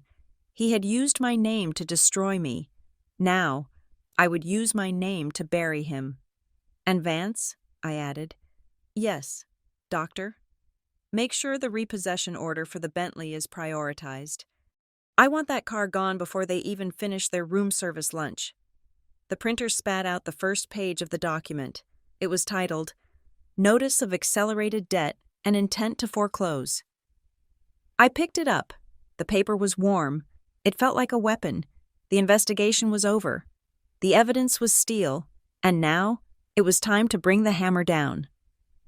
The sun rose over the Westbrook estate on Oak Ridge Drive, casting long, deceiving shadows across the manicured lawn. To the casual observer, the house looked like the epitome of American success. A sprawling colonial mansion with white pillars, a circular driveway, and a black Bentley Continental GT gleaming like a dark jewel in the center. Inside, the atmosphere was jubilant. My family, displaying the resilience of cockroaches, had decided that my silence over the last 24 hours was not a threat, but a capitulation. They believed I was processing the paperwork. They believed the money was coming. So, naturally, they were throwing a party. It was an intimate brunch for 50 of their closest sycophants, neighbors they wanted to impress, creditors they needed to stall, and Julian's entourage of influencers. I watched the live feed from a drone my security team had parked in the airspace above the property. The video feed on my tablet showed Robert raising a mimosa toast on the patio. Eleanor was laughing, her head thrown back, wearing a silk caftan that probably cost more than my first car. Julian was leaning against the Bentley, filming a TikTok dance with 2 girls who looked bored. "They are celebrating," Arthur Sterling noted from the passenger seat of the SUV. "Let them eat cake," I murmured, adjusting the cuff of my blazer. "It makes the indigestion more painful." I was not in a limousine this time. I was in the lead vehicle of a convoy that looked less like a corporate delegation and more like a paramilitary operation. Behind us were 3 black vans with the logo Therios Asset Recovery stenciled on the side in discreet gray letters. Behind them was a flatbed tow truck, and behind that was a standard police cruiser. There only to keep the peace, not to arrest anyone, not yet. "The contracts are executed?" I asked. Signed, sealed, and digitized at 9 a.m., Arthur confirmed, tapping his briefcase. As of 2 hours ago, Aetherios Holdings is the sole holder of the mortgage note for 12 Oak Ridge Drive. We also purchased the financing agreement for the vehicle from the dealership's distressed asset division. You own the house, you own the car, you own the ground they are standing on. And the default notices? Served electronically. They ignored them. Arthur said, which gives us the right to immediate physical repossession. I looked at the screen one last time. Robert was clinking glasses with a local banker. He looked so happy. He looked like a man who had gotten away with murder. Move in, I ordered. The convoy rolled forward. We did not use sirens. We used silence. The line of black vehicles turned off the main road and glided up the long driveway of the Westbrook estate. The gravel crunched under our heavy tires. A sound that grew louder and louder until it drowned out the soft jazz playing from the patio speakers. I watched through the tinted window as the party guests turned. The laughter died instantly. The smiles faltered. Robert lowered his glass. He squinted at the lead SUV, likely expecting a delivery of flowers or perhaps a courier with the check I had promised. The convoy stopped. The doors opened in unison. 12 men stepped out. They were not wearing suits. They were wearing tactical vests and windbreakers emblazoned with recovery agent. They moved with the terrifying speed of professionals who did not get paid by the hour. 2 agents marched directly toward the Bentley. One carried a slim metal tool, a lockout kit. The other carried a heavy chain. "Hey!" Julian shouted, pushing off the car. "Whoa! What are you doing? This is private property! Dad! Dad!" Robert came running down the patio steps, nearly tripping over his loafers. "What is the meaning of this? Who are you people?" A large man with a buzz cut and a clipboard stepped forward. This was Mr. Graves, the head of my private enforcement division. He ignored Robert's blustering and walked straight to the hood of the Bentley. He slapped a bright orange sticker onto the pristine windshield. Repossession order, authorized by lien holder. "Get away from the car!" Julian shrieked. Trying to grab Graves' arm, Graves didn't even look at him. He simply stiff-armed Julian with a movement so casual it was insulting. Julian stumbled back, landing hard on the gravel, his expensive white pants instantly stained with dust. "This vehicle is the property of Aetherios Holdings," Graves announced, his voice booming across the silent lawn. "We are executing a clause for immediate seizure due to fraudulent acquisition and non-payment." "Fraud?" Robert sputtered, his face turning a dangerous shade of purple. "I paid the deposit. The financing is through the dealership. You have the wrong house." "We bought the debt, Mr. Westbrook," Graves said, signaling the tow truck. "The dealership sold the contract to us this morning, and since you purchased the vehicle using embezzled funds from a frozen trust, the contract is void. The car is ours." The tow truck backed up, its reverse beeper cutting through the air. Beep, beep, beep, like a countdown to destruction. "No!" Julian screamed, scrambling to his feet. "My followers are watching. You cannot take my car. It is part of my brand." "It is evidence," Graves corrected. The guests were watching in horror. Phones were out. The very audience Julian had cultivated was now documenting his castration. The hook of the tow truck latched onto the Bentley's axle with a metallic clang. The winch whirred to life. The front wheels of the car lifted off the ground. The glorious winged bee pointing helplessly at the sky. "Do something! Robert!" Eleanor screeched from the porch, clutching her mimosa glass so hard the stem looked ready to snap. "Call the police. These thugs are stealing our son's car." "I am calling the chief of police right now," Robert yelled, fumbling for his phone. "I play golf with him. You are all going to jail." "I wouldn't bother, Mr. Westbrook," a voice said from the lead SUV. The door opened. I stepped out.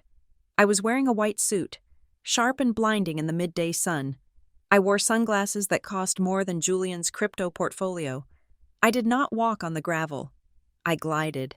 A hush fell over the crowd. The guests parted like the Red Sea. They knew who I was. They had seen the news. They had seen the stock market reports. Karina? Robert lowered his phone. His face went through a complex series of gymnastics, confusion, relief, then sudden, desperate hope. Karina! Thank God! Tell these animals to stop. They are making a mistake. They think they can take the car. I walked up to him. I stopped 3 feet away, close enough to smell the cheap champagne on his breath, far enough to avoid the contagion of his failure. They are not making a mistake, Robert, I said. They work for me. Robert blinked. What? I bought the debt, I said, speaking slowly so he could understand. I bought the financing contract for the Bentley, and I bought the mortgage note for this house. I gestured to the mansion behind him. You are trespassing on my property. Trespassing? Eleanor marched down the stairs, her face twisted in indignation. This is our home. We have lived here for 20 years. You cannot just buy our house. Actually, I can, I said coolly, because you do not own it. The bank owned it. And you were 6 months behind on payments. You were in pre-foreclosure. Mother, did you think hiding the notices in the trash would make them go away? Eleanor paled. She looked at the guests, who were whispering furiously. Her social standing was evaporating in real time. But we had a deal, Robert stammered, his voice trembling. Yesterday, in your office, you said if I gave you the records, you would help us. You said you would restructure the debt. I did. I nodded. I am restructuring it by liquidating the collateral. I snapped my fingers. Arthur Sterling stepped forward and handed Robert a thick envelope. It was not a check. It was a subpoena. Robert Westbrook, Arthur announced formally, you are hereby served with a civil lawsuit for the embezzlement of $284,000 from the Josephine Westbrook Educational Trust. You are also served with a notice of suit for identity theft and credit fraud regarding the unauthorized mortgage taken out in the name of Karina Westbrook. Robert looked at the envelope in his hand as if it were a venomous snake. You are suing me? He whispered. I am your father. And I am your victim, I said. Or I was, until about 10 minutes ago. Behind us. The tow truck engine roared. The Bentley was fully hoisted now. Julian ran toward it, grabbing the rear bumper as if he could hold it back with his own strength. Stop, please, Julian begged, tears streaming down his face. I have a date tonight. I need this car. Karina, do not be a psycho. Just pay it off. You have billions. This is nothing to you. I looked at my brother. He was pathetic, a grown man crying over a toy he hadn't earned. It is not about the money, Julian, I said. It is about the lesson. You told me to take the bus. Now, you can walk. I signaled the driver. The truck lurched forward. Julian lost his grip and fell into the dust again. The Bentley rolled away down the driveway, a black trophy being hauled off to the impound lot. The guests began to scatter. They hurried toward their own cars, eager to escape the blast radius of the scandal. No one said goodbye to Robert or Eleanor. They just ran. Everybody out, Graves shouted to the remaining staff. This property is under seizure. You have 30 minutes to vacate the premises before we change the locks. Change the locks? Eleanor gasped. But my clothes, my jewelry, my art. Anything purchased with stolen funds is considered proceeds of crime, I said coldly. My forensic team has tagged every item in the house that was bought after 2018. The furniture, the paintings, the jewelry, even that dress you are wearing. Mother, it was bought with a withdrawal from my trust fund on March 3rd, 2024. Take it off, or I will add it to the theft charges.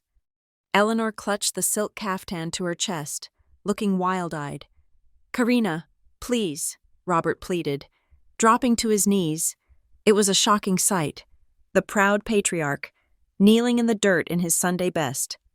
We are ruined. If you do this, we have nowhere to go. We have no money. You cannot leave us homeless. I looked down at him. I remembered the heat of the highway. I remembered the dust in my mouth. I remembered the taillights of that car fading into the distance. I am not leaving you homeless, I said. I am giving you an opportunity. I reached into my pocket. I pulled out a small, crumpled piece of paper. I had saved it. I had picked it up from the floor of my office where one of my assistants had found it in a scanner. It was a printout of a bus schedule. I let it flutter down to the ground in front of Robert's knees. The number 42 bus stops at the corner of Main and Elm, I said. It runs every 20 minutes. It is very affordable. I hear it builds character. Robert stared at the paper. But where will we sleep? He sobbed. I believe there are several affordable motels on the outskirts of town, I said. Or perhaps you can stay with one of the friends you were just partying with, although, judging by how fast they ran, I wouldn't count on it. I turned my back on them. You have 29 minutes, I called out over my shoulder. If you are not off my property by then, Mr. Graves will physically remove you. And Robert, he is not as gentle as I am. I walked back to the SUV. I did not look back at the wailing figures on the lawn. I did not feel guilt. I felt the satisfying click of a lock snapping shut. I climbed into the cool leather interior of the car. Where to, Ms. Westbrook? The driver asked. The police station, I said. I need to file a formal statement to accompany the arrest warrants. The DA is expecting me. As we drove away, I watched the rearview mirror. I saw Robert and Eleanor standing amidst the wreckage of their brunch, surrounded by recovery agents who were already beginning to board up the windows. The house was gone. The car was gone. The money was gone. But the worst part for them wasn't the poverty. I knew that. The worst part was that they had been beaten by the one person they had spent their entire lives underestimating. The strike had come from the shadows, but the bruises were going to be very, very public. The gravel of the driveway felt solid beneath the soles of my shoes as I stepped out of the SUV for the final time. The air on Oak Ridge Drive was usually filled with the sounds of suburban complacency, lawnmowers, birds, the distant hum of traffic, but today, it was filled with the sounds of dismantling. The tow truck was already disappearing around the bend, dragging the black Bentley Continental GT into oblivion, its tires screeching in protest against the asphalt. I stood on the manicured lawn, the grass vivid green against the white toes of my heels. I looked at the house. It was a beautiful structure. A colonial masterpiece with towering pillars and expansive windows. For 20 years, it had been a fortress of pretension, a stage where the Westbrooks performed their play of wealth and happiness. Now, it was just a building with a lien against it. My parents were standing by the front steps, looking like survivors of a shipwreck who had washed up on a hostile shore. The removal of the car had stunned them, but the sight of me returning, flanked by Arthur Sterling and Mr. Graves, sparked a different reaction. The shock wore off. The rage set in. Robert Westbrook saw me. His face, usually flushed with the ruddy complexion of expensive scotch and high blood pressure, turned a deep, violent crimson. The veins in his neck bulged against the collar of his starch-pressed shirt. He did not see a CEO. He did not see a creditor. He saw a disobedient child who needed to be disciplined. "You ungrateful little witch!" Robert screamed. He didn't just shout. He charged. He came at me with a speed I didn't think he possessed. His hands curled into fists. It was a clumsy, desperate lunge, born of a lifetime of believing he had physical dominion over the women in his house. I saw the intent in his eyes. He wanted to hit me.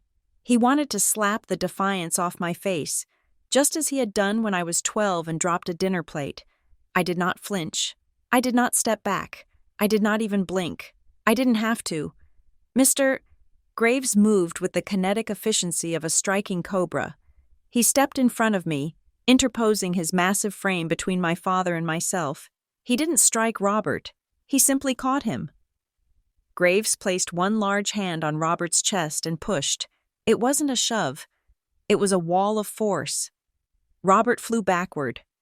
He stumbled over his own feet, his arms windmilling comically, before he landed hard on his backside in the flower bed. He crushed a row of Eleanor's prize-winning petunias. "Stay down," Graves rumbled, his voice like grinding stones. Assaulting a federal witness will only add to your sentence." Robert gasped for air, struggling to sit up amidst the ruined flowers and dirt. He looked up at me, his eyes wide with a new emotion. It wasn't anger anymore, it was fear. He realized, perhaps for the first time, that the physical hierarchy of the household had been inverted. Eleanor let out a high-pitched wail and rushed to him, brushing dirt off his shoulder. "Robert, oh my God. Karina, stop this. Look what you're doing to your father. Have you lost your mind?" I walked forward until I was standing over them. I looked down. From this angle, they looked small. They looked like children playing dress-up in adult clothes. "I have not lost my mind. Mother," I said, my voice calm and carrying across the lawn. "I have found my leverage." I signaled Arthur. He handed me the final document. "As of 9 o'clock this morning," I announced, holding the paper up so they could see the official seal of the county clerk, "I have exercised my right as the primary lien holder to accelerate the debt on this property, due to the 6 months of missed payments and the fraudulent nature of the loan application.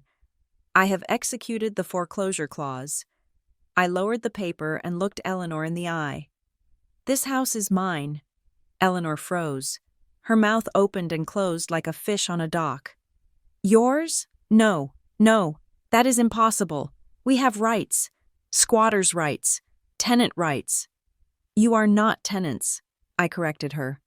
"You are trespassers, and since I am the owner, I am setting the terms of your eviction."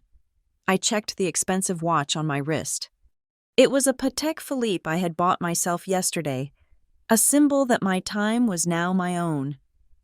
"It is currently 1 o'clock, I said. "You have exactly 30 minutes. 30 minutes for what?" Julian asked, his voice cracking. He was still sitting on the grass where the repo man had shoved him, staring at the empty space where his car used to be. "To pack," I said. "You may take personal clothing, toiletries, and essential documents. You may not take furniture. You may not take electronics. You may not take artwork, jewelry, or silverware. Those items are listed as collateral in the mortgage agreement and are now the property of Etherios Holdings to cover the outstanding balance." "You are stripping us naked," Robert shouted, struggling to his feet. "You are taking everything." "I am taking back what you stole," I said coldly. "Mr. Graves and his team will supervise you. If you try to hide a single silver spoon in your pocket, I will have you charged with theft. Tick-tock." They scrambled. It was pathetic and satisfying to watch. They ran into the house, followed closely by the stone-faced security agents. For the next 20 minutes, I stood on the lawn and listened. I heard Eleanor screaming about her furs. I heard Julian arguing that his gaming computer was essential for his mental health. Graves disagreed. The computer stayed. I heard Robert frantically opening a wall safe, only to find that my forensic accountants had already digitally locked it. I did not feel joy. Revenge, I realized, was not sweet. It was sterile. It was the necessary sanitation of a contaminated environment. At the 25-minute mark, the sound of sirens cut through the afternoon air. It wasn't the single wail of a patrol car. It was a chorus. 3 police cruisers turned onto the street, their blue and red lights flashing against the bright daylight. Robert and Eleanor stumbled out of the front door, dragging suitcases that were bursting at the seams. They stopped dead when they saw the police cars blocking the driveway. "Finally!" Robert yelled, dropping his suitcase. He actually smiled. "The police! Thank God! Officer, over here! Arrest these people! They are robbing us!" He ran toward the first cruiser as a tall man in a trench coat stepped out. It was Detective Miller from the Economic Crimes Unit. I had met him an hour ago. "Officer," Robert panted, pointing a trembling finger at me. "That woman, she is insane. She has thugs in my house. She stole my son's car. I want to press charges for trespassing and grand theft auto." Detective Miller looked at Robert. He looked at me. He nodded respectfully in my direction. Then, he reached for his belt. He pulled out a pair of handcuffs. He walked past Robert, turned him around, and slammed him against the hood of the police cruiser. "Robert Westbrook, Miller said, his voice reciting the words with practiced boredom. "You are under arrest." Robert's face smashed against the hot metal. "What? No. You have the wrong person. She is the criminal." "I have a warrant here issued by the district attorney," Miller said. Snapping the cuffs onto Robert's wrists, the metal clicked shut with a sound that signaled the end of an era.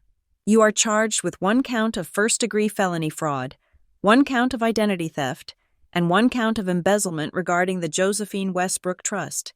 You have the right to remain silent. Anything you say can and will be used against you in a court of law." "Embezzlement?" Eleanor screamed. She dropped her bag. "No, that was a misunderstanding. It was a family loan."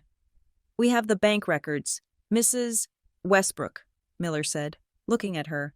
"And we have the forged signature. We also have the second mortgage documents. If I were you, I would save my breath for your lawyer, assuming you can afford one." Robert began to struggle, twisting his body. "Karina, tell them." "Tell them it was a mistake. I am your father. You cannot let them take me to jail. I am an old man." I walked closer. I stood 5 feet away from him. "You are not an old man, Robert," I said softly. "You are a con artist who got old. There is a difference. Please," he begged, tears mixing with the dirt on his face. "I will do anything. I will sign the papers. I will give you the company." "The company is bankrupt," I reminded him, "and I do not want your signature. I have my own." I looked at Eleanor. She was sobbing, clutching Julian's arm. Julian looked catatonic. He was staring at his father in handcuffs, his world fracturing into a million jagged pieces. He realized that without the money, without the lies, he was nothing. He was just a 22-year-old man with no skills, no job, and no Bentley. "Take him away," I said to the detective. They shoved Robert into the back of the cruiser. He ducked his head to avoid hitting the frame, a final indignity. He pressed his face against the glass, his mouth moving in silent pleas, but I had already looked away. The police cars backed out. The lights flashed one last time before disappearing down the street. I turned to Eleanor and Julian. They stood by their 2 suitcases. Behind them, the front door of the mansion was being boarded up by my team. A large padlock was placed on the handles. "Where do we go?" Eleanor whispered. She looked frail. The makeup had run down her face, revealing the deep lines of age and bitterness she usually hid so well. "That is up to you," I said. "You are independent now. That is what you always wanted for me, isn't it? Independence." I signaled my driver. The black SUV rolled up to where I was standing. The door opened automatically. I stepped onto the running board, then paused. I looked back at them one last time. I searched my heart for hatred. I searched for the anger that had fueled me for 6 years in that basement lab. But it was gone. Burned up like rocket fuel after the launch. All that was left was a quiet, gray pity. They were not monsters. They were just sad. Broken people who had tried to break me to fix themselves. "Goodbye, Mother," I said. "Good luck, Julian." "Karina!" Julian shouted, taking a step forward. "You cannot just leave us here. We have no car. How do we get to town?" I pointed to the end of the street. "Walk," I said. I climbed into the car and the door sealed shut, cutting off the sound of their weeping. The interior was cool and silent. I leaned back into the leather seat. Closing my eyes, I took a deep breath. It was the first breath I had taken in 10 years that didn't feel constricted by their expectations. "Where to, boss?" my assistant asked from the front seat. "Back to the penthouse? Or the office?" I opened my eyes. I looked out the window as the car began to move. We passed the spot where the Bentley had been parked. We passed the flower bed where my father had fallen. We passed the mailbox that still bore the name Westbrook. "No," I said. "Take me to the corner of 5th and Main." My assistant glanced in the rearview mirror, confused. "The old bus terminal? That is on the other side of town. It is not a nice area, ma'am." "I know," I said. "I spent a lot of time there." I looked down at my hands. They were steady. They were the hands of a builder. I am going to buy it, I said. Buy the bus terminal? I am going to buy the whole fleet, I said. A small, genuine smile touching my lips. I am going to replace every single bus in this city with electric, air-conditioned models. I am going to make public transit free for students and anyone making under $30,000 a year. I looked out at the horizon. The sun was setting, painting the sky in shades of violet and gold. Because no one, I said, my voice firm with a new purpose, should ever have to feel small just because they are taking the bus. No one should be left on the side of the road. The car accelerated, leaving Oak Ridge Drive behind. I did not look back at the rearview mirror. There was nothing behind me but ghosts and dust. The windshield was big, and the road ahead was open. The Westbrooks were the past. I was the future, and for the first time in my life, the wheel was in my hands. Thank you so much for listening to my story. I would love to know where you are tuning in from. Are you listening on your commute? At the gym? Or maybe relaxing at home? Please leave a comment below to share your thoughts and connect with others.